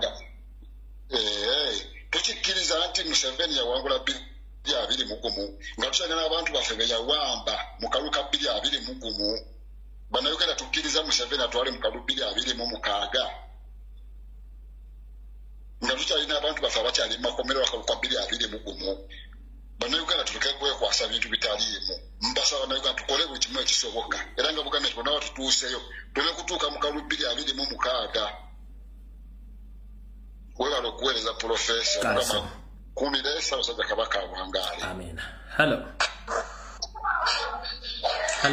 Yes, Tisha Jebaleko. Kale nyo nawe Jebaleko. Kale webala obuweereza. Kale nyo.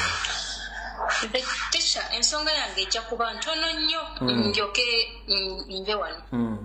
Nze Tisha ngamba kyemubadde mulina okukola mwenga abaweereza baffe mukikoze information mugituwadde ate nga abantu bagifuna kyekituufu naye tukyalina okutya kungi nnyo mu mutima nti abantu tetunaba kwetereza kwewaayo oba kwesaddaakayo tugambe ekiba kibe kubanga tukyogenda okulaba bano abantu wetuli mu kweterereza mu western eyo wetugamba nti abali mu buyinza aba western ogenda okugenda kati mu west oba mu western apartments ezitabeerangayo gyeziri amayumba agatabeerangayo Teacher bali mu gazimba industries nga bwolaba Museveni ali mu kwekweka mu ntunga mu kyekyo ky'oli mu kulaba businesses bazitandiseeyo omanye ensonga lwaki tebyabeerangayo bino byonna bizze oluvannyuma lwa bino bye tulaba nti bano abantu beetegekera dda bamanyi waliwo ekijja naye ffe abannayuganda ffe abatanaba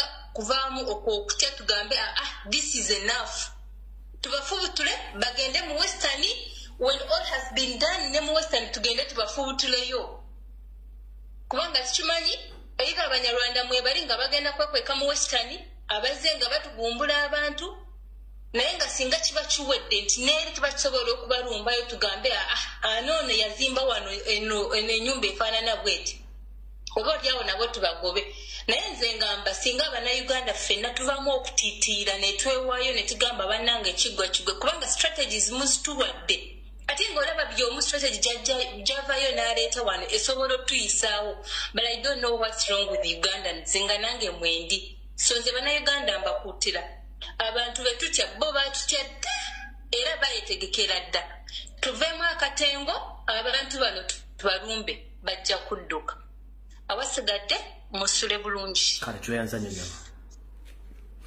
hello Teacher Lumbuye wangi nkola musuza sebo nkale nnyabo nawe Jebaleko kale sebo webale kuweereza ggwanga mamita distance zile busia ennyabo yina ensonga zange saatu zanyandiyagadde tutegere ffe bannayuganda ziyisewo mangu ensonga esooka wetubeera nga tulina enkuŋŋaana yonna nga ebadde mu lumbe lwa Segirinya tetudda waka nze sirina bya ku 2026 wetubeera nga tulina enkuŋŋaana yonna ng'abantu bangi tutambule walk to work paka gye tulaga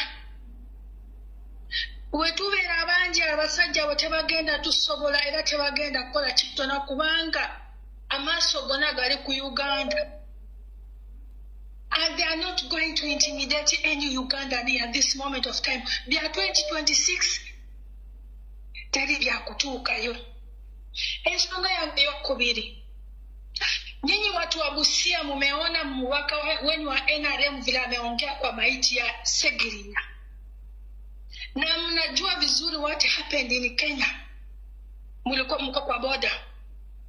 Nikiona tena mtu mwingine amekubali huyu mtu wa mubaka wa Mono aberenga avao tina akapirira watu wa Busia wanaongea na nyinyi Wasamia niko naongea na nyinyi kabisa temu kigeza ne mukirizo omusajja yakyo wode mubaka waffe ngaafude mu bulumi ngamwe muri eyo singa kati nokwekalakasa kubeerawo mu abantu b'e Busia tasobola kutyobola muntu waffe we bati ngaafude mu nyinyi watu wa Busia nzize kusoga abasoga ndi bakobera baganda bange olunaku lwa leero tukoye bali kuyita abantu baife tuyina entebe yaife tetuyita kuyikiriza mulundi n'omulala kutuuka mu 26 abasoga ndi bakobera kakaseera nekano mwemuke tetujja kukkiriza bino byotugamba 26 we are not going there we are not ensonga yange esembayo ndi muzadde tuli kuzayo abaana baffe ku masomero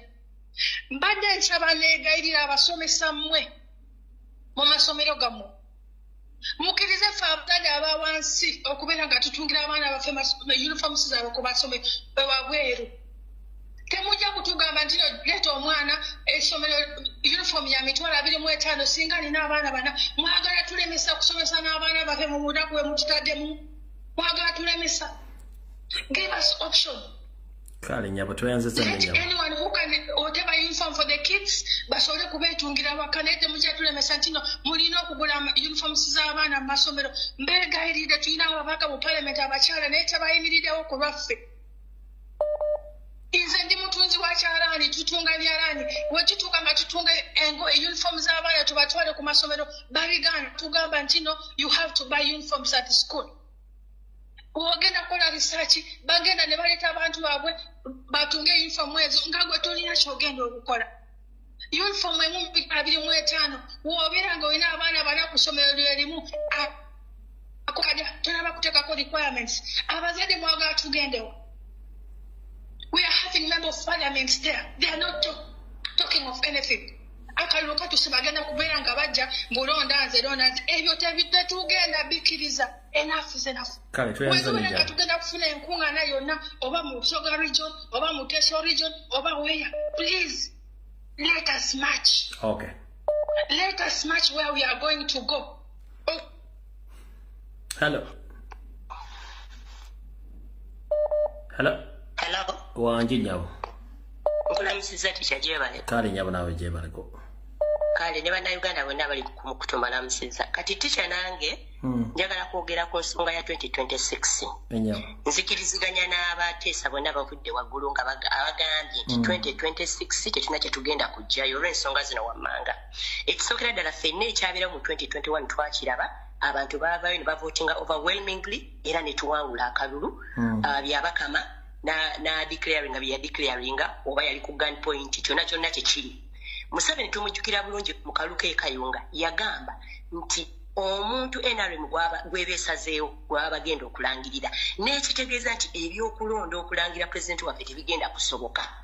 Kati ne mbajjukiza nekira nti pulezidenti lumu yali emunyonyo n'agamba nti tetudda mu kulonda Museveni ng'akyali mu buyinza. Kati bino bye tumulaba ku big business CNN nga international media mu interviewing about 2026 ebyo abyogera because of international politics kubanga singa agamba nti sidda mu kalulu bagenda kumubuuza kati ogizaako ki ogenda kuyeekera which is not allowed internationally. Kati nti wabanga ayogedde ekyo ffe nga bannayuganda tulina okukitegeera ti ffe tulina okukola ki okwekolamu omulimu. Jjukira asiiba atugamba nti buli muntu kola kyosobola. Kati mbawagulunze nga nteesa nakiteesaako dda nti bannayuganda ng'omukyalo omu oyo agambye tukyalina okutya tuli batiitiizi naye bwe tufunayo chance endala yonna because we have all the reasons okujja ku gavumenti eyo oba okugamba nti ffe tukooye enough is enough.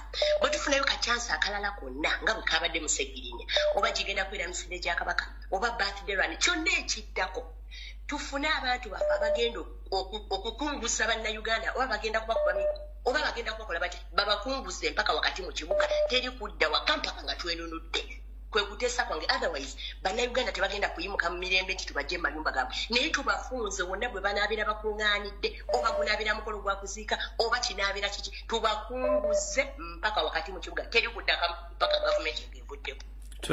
Tweyanziza nnyo nyabo. Kale sebo.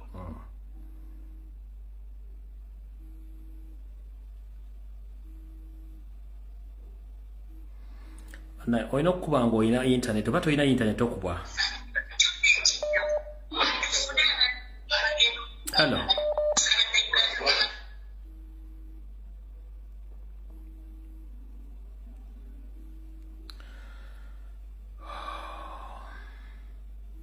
Hello. Hello. Wanji nyabo. Jebaleko sir. Nkale nyabo nawe jebaleko.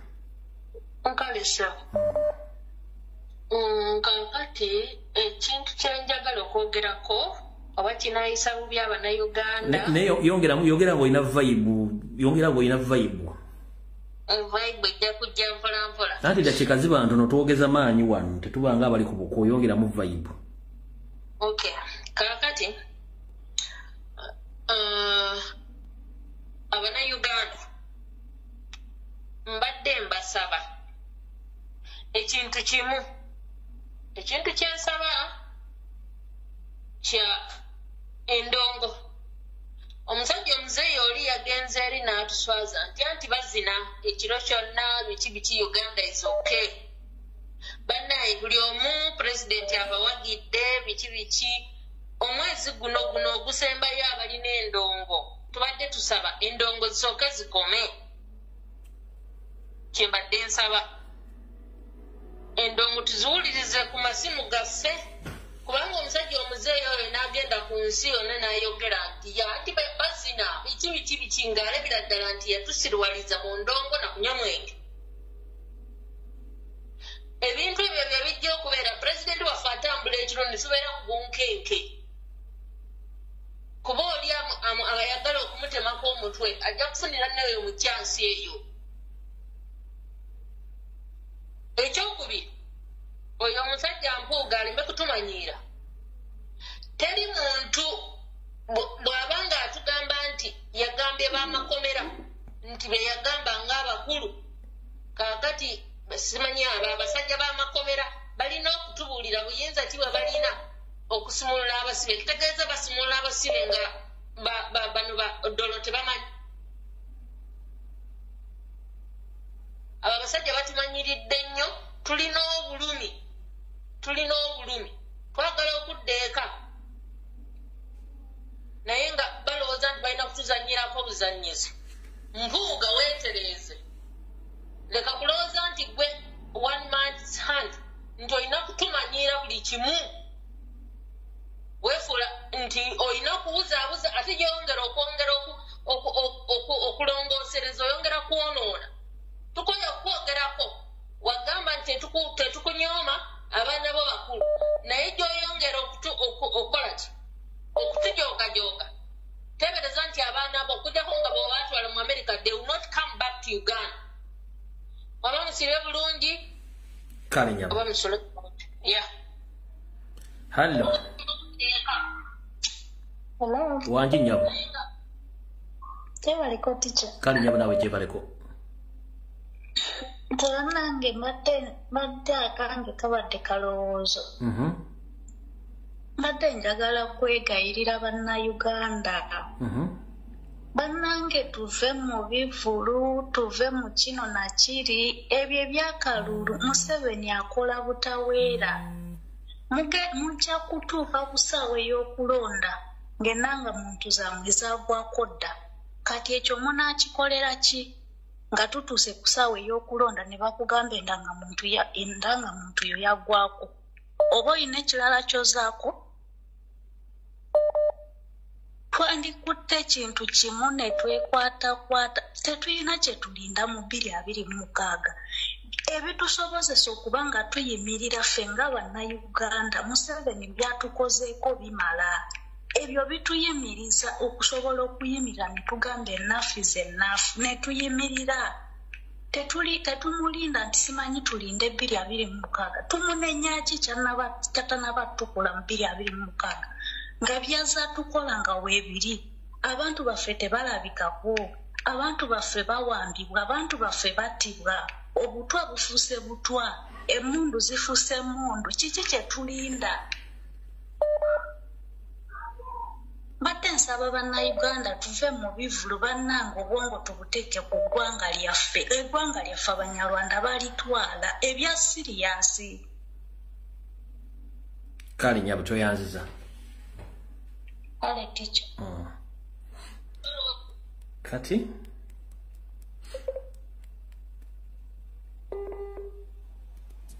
Waliwo messages wano mu kabokisi kange basomeremu wano.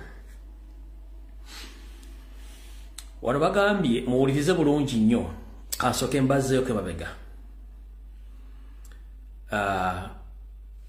Abantu bangi bajja ne bagamba nti tebaagala kwogera ku Banyarwanda. Simanyi bw'oboogerako oba okoze ekigambo kye bayita tribalism sima ebiki no. Amazima tulina okugoogera. Nze bw'ompita Omuganda sinyiiga. Ompulira bulungi nnyo. Bw'oli bw'omuyita Omusoga tanyiiga. Lwaki oboogera ku Banyarwanda banyiiga? Kubanga they are camouflaging. Beekweka. Omuntu ateekweka ng'omanyi nti eggwanga lyo lino lwaki weekweka? amazima jana tugogere mazima Museveni yajjanga yefumbye ndi munyankole nga si munyankole abanyankole ligino babasaba mazima batuteka amataka gonna ezo ranches zimulaba amataka mbunyankole afa munene zibatwala abanyinizo babatta abanyankole ligi babatta abanyala bagatwala genocide ekoleddwa mu Uganda bagikola abanyalo ne bagikola bekweka kati bajibave batandise okwetuma amanya bavayo bakulagira ne kati banyarwanda so ngokunga ati sogera ku banyarwanda banganga nime kuogera ku bantu bali mu kututta ekyo nkimaze kankuze kukatulu nakugamba gendo osoma amanya abiri mu Musa Museveni yakozesa okugamba nti ayingira olutalo bonna baali banyarwanda ekyo nkigamba kitegere bulungi nnyo ng'oyagala okutegera obwongo obwo kugguke gendo ddeyo onoonye buli musajja yenna Museveni gwe yava naye mu nsiko bwe bamala okuwamba abazze bafa babaziika luddawa buli Museveni gwe yava naye mu nsiko abazze bamufaako babaziika luddawa either bamuziika nga yasoose ku kijja nga n'ettaka yabbalibbe era temusobola kukwata bwongo bwamwe okusaga nti wait gendo ddeyo buli muntu yenna yajja ne Museveni omunene buli wafa basambula nsiko yasooka ku kijja nga n'ettaka babbalibbe ekyo mujja kukkiriziganya nange bamujja kiwakanya buli muntu Museveni gwe yava naye mu nsiko ettaka babbalibbe nga yasooka ne ku kijja ekyo mujja kifu obujulizi weebuli ndolalo kikyatuukawo katugenze ku kirala abasajja bano kumala okuwaba bakumala kirana mukaaga kirana musanvu kirana babbe ekyuma kya Uganda Coffee ebugolobe ne bakitwala ewanda ne bakizimbayo emmwanyi zaffe ne bazitta baze batujjako bizinesi zaffe nabagamba bajja ne bakwata amazike empologoma ezebbula biki byonna bitwala e Rwanda mwali muwakana njagala onzirireyo oddemu olabe ekonomi ya Rwanda yali etambulira ku kiti balina tourism yabwe yali wansi nnyo antiri bwe bajja e Uganda bakolagana Museveni ne babba ebisolo byaffe byonna bitwala kati teri nnyonyi Rwanda Air era abazungu basinga obungi kati bakomekeza Rwanda kubanga amazike gaffe n'ebisolo babizo okufuma bebitwala e Rwanda ne musirika ekyo ne kibeeraawo ne bajja ne batwala emmwanyi bazitwala emmwanyi zonna zibadde zifuluma kawa yena badde afulumira Rwanda nti Rwanda Coffee okwetula kwa World Market nga tekuli Uganda amatooka gabadde gasinga obungi agatundibwa kwa World Market nga gava product of Rwanda naye nga temusobola kyebuuza lwaki kati tuvudde awo emmwanyi bwe yatuuse ekyuma bakikoze entuŋŋamo naye ng'ekyuma ekigenda kujjawo emmwanyi nga kiziyingizaawa kiziyingiza Rwanda ekyo nakyo temwakibuuka gobadde okimanyi nti ekibuga Kigali nga bwe kiyimiridde essaawa zino anda Kagame 70% sente zikizimbye zivudde mu treasury ya Uganda 70% sente zizimbye Kigali ezimbye ekibuga Kigali n'ekonomi yaabwe zivudde Uganda 70%. Ekyo nakyo jja kiwakanako kati wulira kano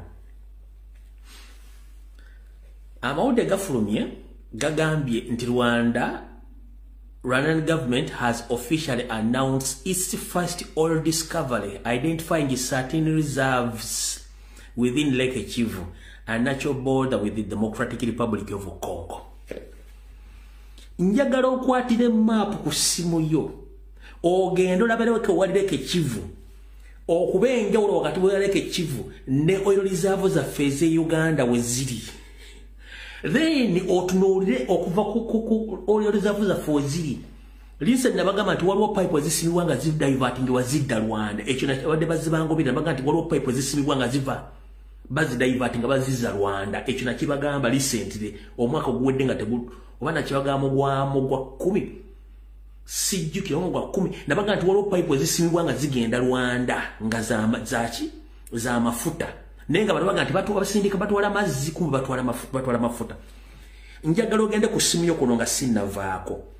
Genda ofune map ewasimuka amafuta gaffe. Olabe map bwetambula eya gundi eya pipe etwala amafuta gatuuse Tanzania. Olabe weyita. Then otunuulire distance eri amafuta gaffe wegali. Ng'ogigerageranye ne wana ekivu baga nti bwafunye amafuta then ojja kuddamu amagezi. Owangi kuwona. Kasoka kusomere kano ndioke kubanza byembeera nabyo wano.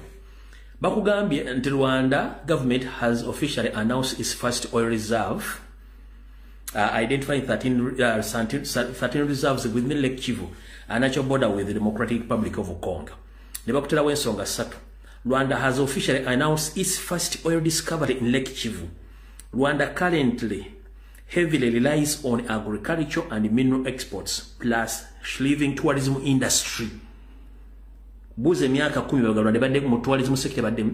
Nebagamba with this oil with this discovery Rwanda is poised to join the ranks of African oil producing nations. Kako. Kati ngenda kulagano ka map. Eye article. Ngenda kulagano ka map olabe bulungi nnyo mayinzi byange embeera nabyo. Kati omanya abantu abamu beetaaga nnyo kusomesa nnyo. Kati ka map kano okalaba. Simayi bakanalabika. Kako. Kati ka map ako okalaba. Okalaba bulungi nnyo ka map ako. Okalaba bulungi nnyo. Okalaba kati wane wali amafuta gaffe wano wolaba wano wali amafuta gaffe kati pipe nejjange egende wa Tanzania. Kati Rwanda yino wano. Kati wane wali kaleke Kivu wano between olaba wano zino reserve wano. Awo. Kati kaleke Kivu kali awo. Ongambo otya nti bano bakazuula amafuta ngate ffeno tubadde tulwanagana kuba amafuta gaffe nga tumanye gali.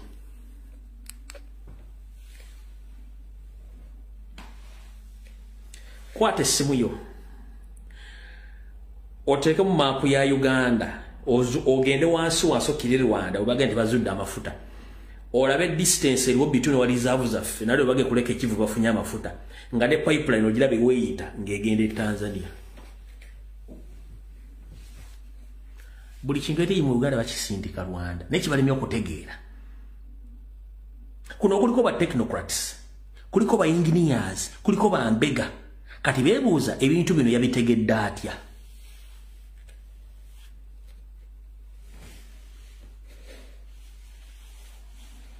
Nkakusomere. Kati wano tuinawo turenga CPF Bulisa. Netuberawo Kabale refinery.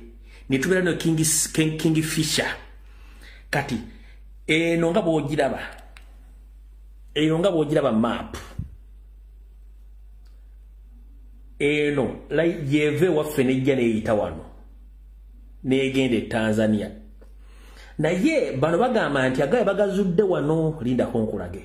Agaye bagamba nti bagazudde wano okuvaawo okujja no kuleke Kivu between Rwanda and Kenya Rwanda ne Congo bagazudde. Kako kalwana goza kanene nnyo kako nti bagazudde ku boda yani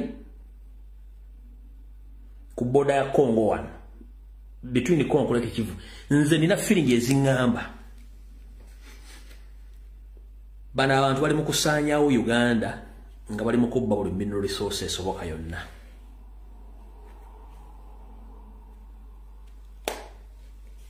Kati bojja n'oboogera baga gundi oboogeddeko oyogera bubi. Soogera bubi. One, mwina kye mwerabidde kankibasomese mukitegeere bulungi teri agenda kikusomesa. Ekigambo kino mbadde nkibaga bakiyita deception. Deception, omuntu ayinza okujja n'akola ekintu gwe n'akuloozesa nti kyakoze kyekituufu naye nga mabega akweseyo ekintu ekirala gwe kyotamanyi gwe nolaba kino kyali kyakoze.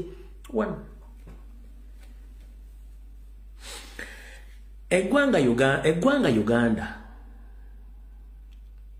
wetwogerera olwaleero bannannyini nsi betuyita ba indigenous okusinziira ku research ekolebwa 40% ba business owners batandise ozivaamu. 40% of the foreigners batandise occupying business ez'abana Uganda. Bebaani mulimba Abasomali, Aberitrea, Abaethiopia, Abasudan. n'Abanyarwanda. The tribes ge mawanga aga. Abanyarwanda, Eritrea, Ethiopia, Sudani. Ezo tribes aba mawanga aga gatutte business economy 40% y'abana Uganda bayindiginasi bazaako okulimya edda batutte business bazitutte. Ekyo nakyo muna kitegeera. Muli awo mwebase. Kati bakozesa ekigambo deception mwe kimutamanyi kyekiriwa. Teri muntu yandiyagadde kubeera mu nsi nga talina kimwogerako ng'ali mu nsi eyo. Teri muntu yandiyagadde kukola business nga talina security ng'ali mu nsi eyo. Ng'ewaabwe gye bagamba gye bava e Rwanda matabuta nga tosobola kusula ekikuta ky'ekinyeebwa obadde okusula olupapula lw'amawulire mu bazudulyamu kasooli e Rwanda nga wanyirira buli kimu kikolebwa ne bagamba nti basigadde mu Uganda babonyeza. Lwaki? Bazanya deception. Bajja bagamba fumayisitwa bavandumu simanya abali batubonyabonya batatuwa biwandiiko ekyo bakiyita deception. Teri muntu asobola ku owninga ttaka mu Uganda nga talina ndagamuntu. Teri muntu asobola ku owninga nyumba nga talina ndagamuntu. Teri muntu asobola ku owninga account nga talina ndagamuntu. Teri muntu asobola kufuna passport nga talina ndagamuntu.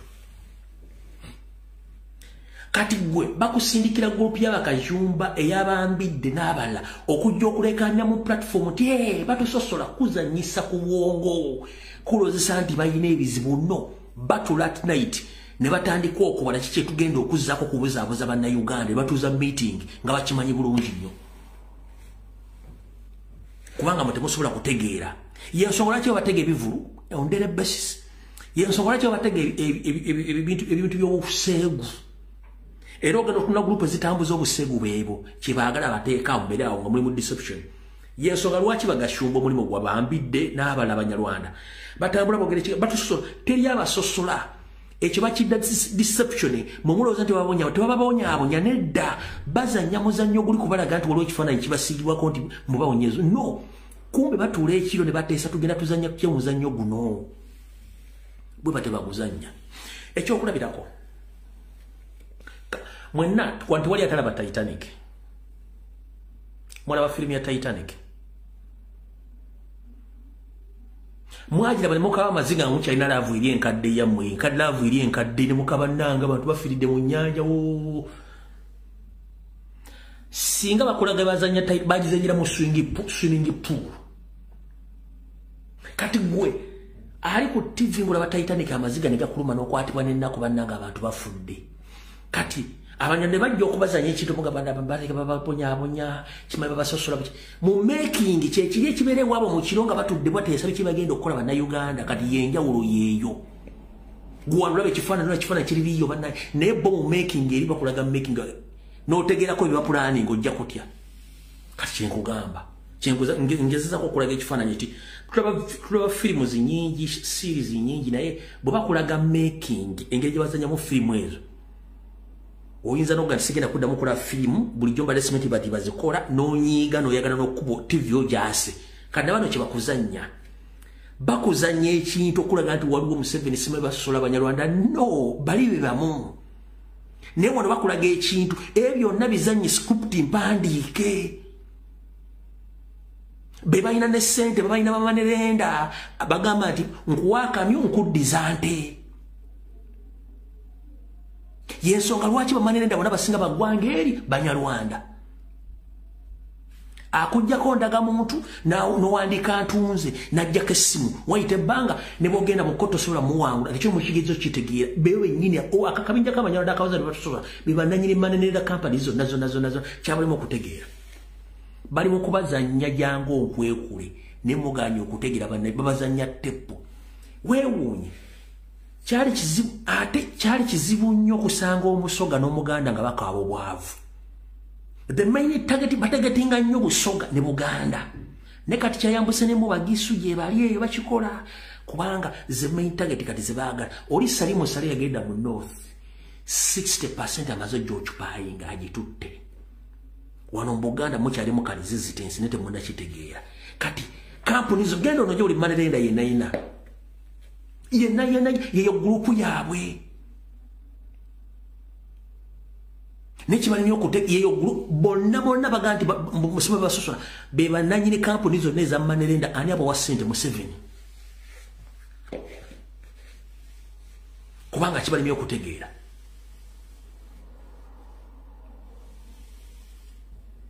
kati njagado bategeeza mujja kitegeera mpola ngobudde butuusi so olita dawo nagamba nti ate simanyi lwaki ogera kubanyolana no tusobola kubanga ebatutta tewali wano muntu atta mu Uganda munne bonna botunye abantu abakubye amasasi abakuba amasasi this week abakuba amasasi kwa Kasha Mall bonna amanya bagajje nga bakubye amasasi bonna abantu bagwanga lirimu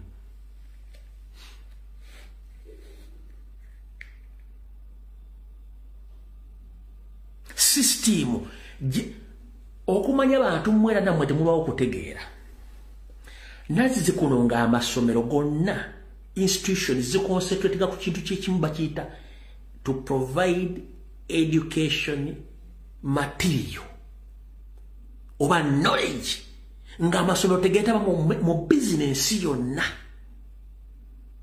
business okutunda rimu okutunda ebitabo okutunda toilet paper okutunda biki okutunda uniform okutunda byonna ezo business zakolebwanga bweru w'amasomero kubanga abazadde ze business baali bakola n'okubajjako business eyo kati mu masomero batunda limu batunda ebitabo batunda toilet paper batunda enjeyo batunda uniform batunda buli kimu kati buli business zonna bagenda bazibajjamu mpola kati gwe notasobola kumanya kusooka kusoma bwongo lwaki kati amasomero ate business abazadde zebaali bakola okufuna school fees ate lwaki amasomero ge gazirimu nakyo temujja kitimwakisoma kitegeera ne bakola te system education empe gye baleese osasula school fees omala omusasula bagamba twetaagayo sente labazita za skilling $15,000 kati on top of the school fees osasula millioni emu ate essomero Ministry of Education ega musolozeyo sente dali za skilling the extra activities zitwandisenga technical skills zibalina okusomesa omwana nga akyali musomero kati nazo zirina omutemwa gwazo teziri part of the school fees era bakuweereza sacula y'omwana kubeerako sereza skilling so nga tebabanga bakiteeka nti kiri part of the education kiri part of the syllabus skilling yali badde ali ku school fees zennyini nakyo temwakimanya babasomesa ki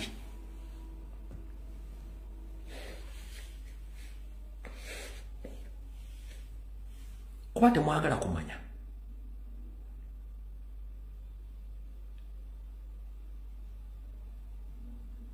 oyina akugamba sasula development fee abaana badde essomero otandikawo nga abaana bagenda somera miti sasula sereza bus contribution nzo omwana wange ate nkwate sereza bwava mu ssomero mugenda kunziriza sente ezo development fee omwana ava mu ssomero lyamwe ng'avudde mugenda kunziriza sereza development fee kiki nemutuka okutuma omwana gundi floor polish nene mutumira ku items zemwagala floor kati mwe sente ezammwe zikola kintu kyekituufu school fees akola mulimu ky'omutuufu development fee simanyi okugula basi y'essomero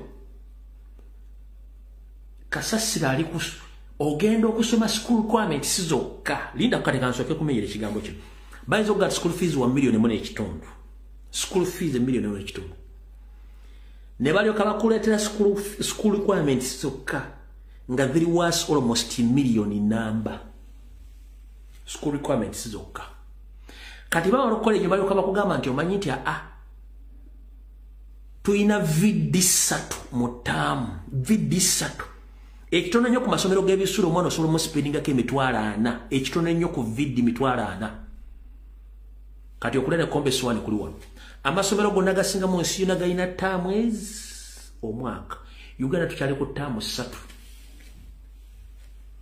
kati omwana agenda kuyamba ddi muzadde we afune school fees ezimuweerera mu taamu eddako era omwana agenda kuwummula ddi wana abazungu bakugamba omwana asoma taamu 2 taamu 2 ezo omwana afuna etime emala ye kennyini okufuna emyezi gyagenda okukola mu fakiti olebe wantu wona gyagenda okukola n'asigala ng'afuna skills endala ng'ate asobola n'okuba ng'alina pocket money obuwe bakusomesa taamu ezi 3 ogenda okuvaayo nga Windows ayita kuba tebagala kukyusa. 1 buli lunaku Uganda buli mwaka Uganda efulumya milioni ezisukka 5 ez'abaana abasomye. Kale katuge nduka tusaleko buli mwaka Uganda efulumya abaana abasomye okuva ku certificate okutuuka ku degree okutuuka ku masters. Katugamete kitono nnyo efulumya milioni 2.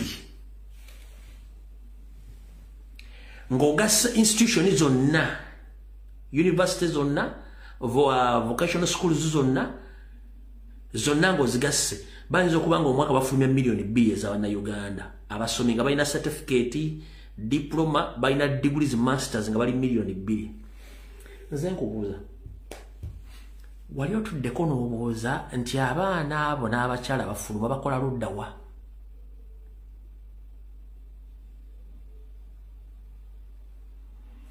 Wali otuddeko n'okyebuuza abaana abo bakola ludda wa?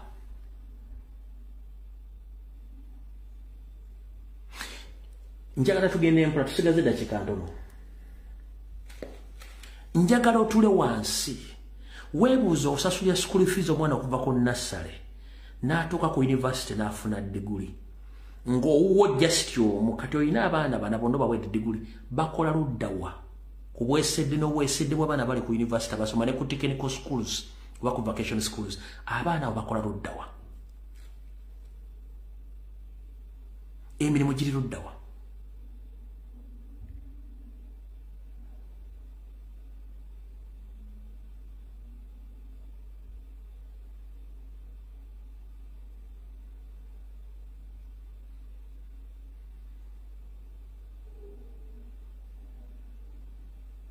Mbuuza tusigaze dakika 9 abaana bakola ludda wa? Emirimu bagijja ludda wa?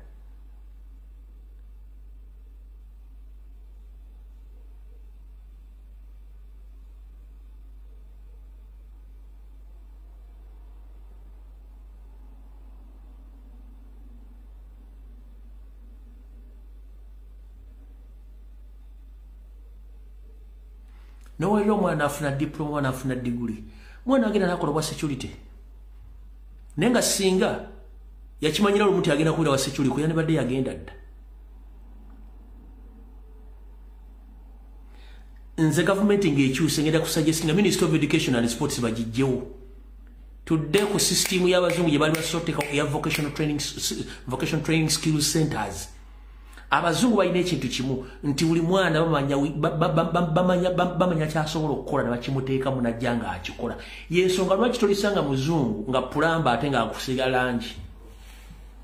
Nkiddamu tolisanga mwana muzungu nga pulamba ate nga asiga langi.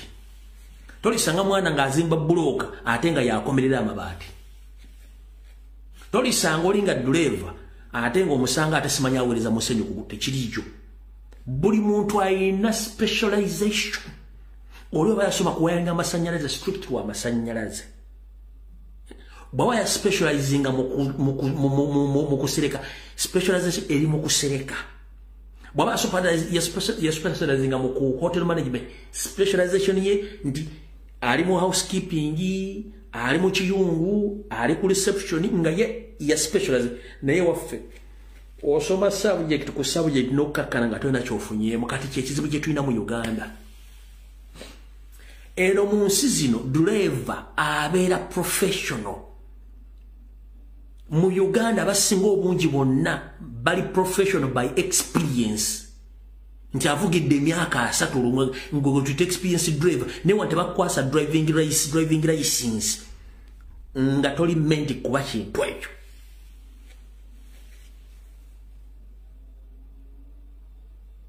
Kati kyekizibu kye tulina. N'osanga kati Uganda radio ziriko ba unprofessionals. Balamu yakola radio 4 yatandika okudiployinga ba TikTok atalina de certificate ya senior 4 azze kuba amusindisa akole propaganda ku Robert Kyagulanyi Sentamu. Ekyo kimenya mateeka.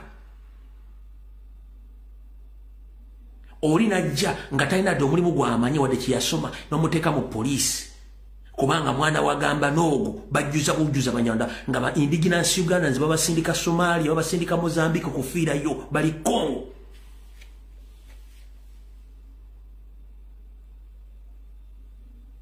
kati kino njala kitegeera olwaleero banyabule bassebo yigiriza omwana wo byokola muteeke mu buvumu asobole okweyimirizaawo school fees musasula luzungu temusasula kuyiga nkiddamu abazadde mu Uganda school fees musasulira abaana kumanya lulimi luzungu so si kuyiga na kutandikawo mirimu oba kutandikawo kwekolera musasula luzungu kubanga ye system omuzungu giyalekawo omungereza n'abasibe ebigere ewaabwe teriyo ewaabwe omwana asoma ekintu kyagenda okubeeramu bw'aba yinginiya atandika yinginiya muba mugula luzungu millions and millions of money sente muguza luzungu si skills abazungu basomesa skills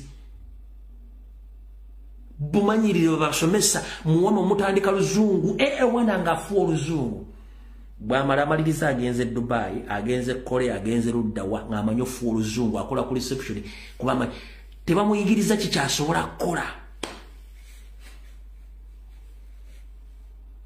era tewali mwana sitasoma omwana musasula luzungu amasomero ge Uganda gasomesa luzungu tegasomesa kutegeera n'abaana kwetandikirawo mirimu nno basomesa luzungu ekitali mu bazungu abazungu basomesa buyigirize na kumanya abaana kye balina kukola ng'oyagala okimanya genda ku YouTube genda ku TikTok onoonya abaana b'e China abato bakola mirimu ki abaana b'e India abato bakola mirimu ki abaana b'e Japan abato bakola mirimu ki ezo ensi ziri mu Asia ne mu bazungu mujja kutegeera nti oluzungu muteekamu ssente zammwe nga lulimi musasula lulimi emyaka 18 osomesa omwana omusomeseza lulimi nga talina kyamanyi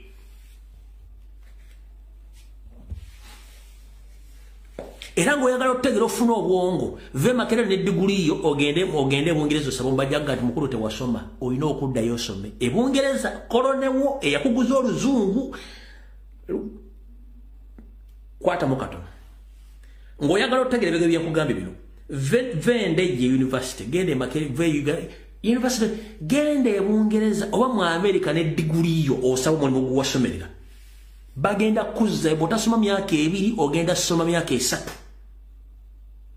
nkiddamu ng'oyagala okutegeera musoma mazambi gende Bungereza ku kolonewo eyakuleta education system ove ne diguli yo ogende Bungereza osaba omulimu owulire kibayita endirimbo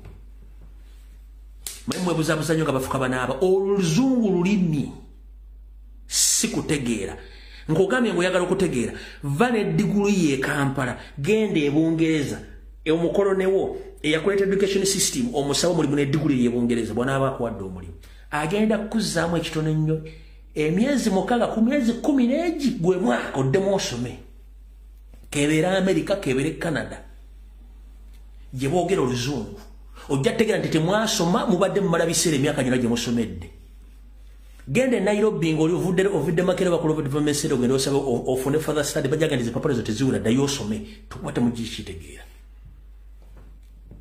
mulyoke mutegeere nti Uganda education system nfu nkuwadde example entono ennyo gende Bungereza omukoloni yakuleta education system ogenda diguli ng'ovudde Makerere okuwalaga nti osomye genda n'ebijoowo bine mwambala bine magandula gamuyambaleko n'enkofiiro teeko ne sapuluba n'emidaali ogende ne swaga n'epapulament ze nasomye diguli otuuka lumuzuga nti agwani nze Kakeeto Mr. Kakeeto tukuyambi bitya anti munnange nze nasoma mass communication ninamu diguli esooka mu Makerere University okay no problem nga gamba we are very sorry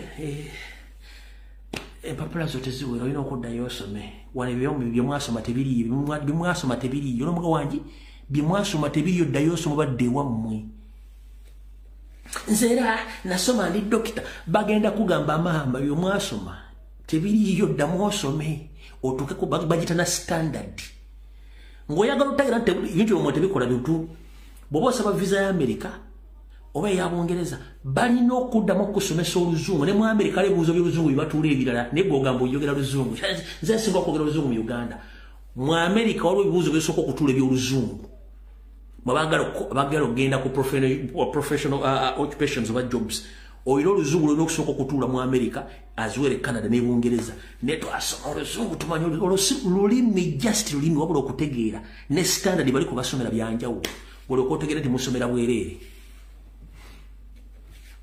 abaana by equipping ne magezi amazaale amakole abaana bakolera obukadde bwabwe n'obuvubuka baabwe nga balina basobola okukola omwana bakafulu mukuba buloka kafulu mu kuzimba mu kusereka kafulu buli kimu mu kimutendeke nga akimanyi kuva buto nebino byokusoma oluzungu n'oluzungu lwomwogere Bungereza tebalumanyi kubala Abangereza bennyini balina ebitundu batuuka nga olumu tategeeramu ne luzungu lwayogera ne mu America azuule bwe kitebo kiri kale ebisiga tunabyogera ku Sunday bwe naba nfunye amaanyi Mukama bankumira atakumira mirembe Goya kava ku graduation Makerere ejjo kwata gende bakuviza ogende Bungereza oloba ofuna omulimu olwaleero bajja kugana oddamu osome ekitono nnyo myezi 6 ku myezi 12 ku mwaka gumu n'ekitundu oli okweyire mu system bakukkiriza okukola oba okiwakanamu gy'oga nti lumbu ya nnimba sikulimba gyebiri video ewedde Mukama bankumire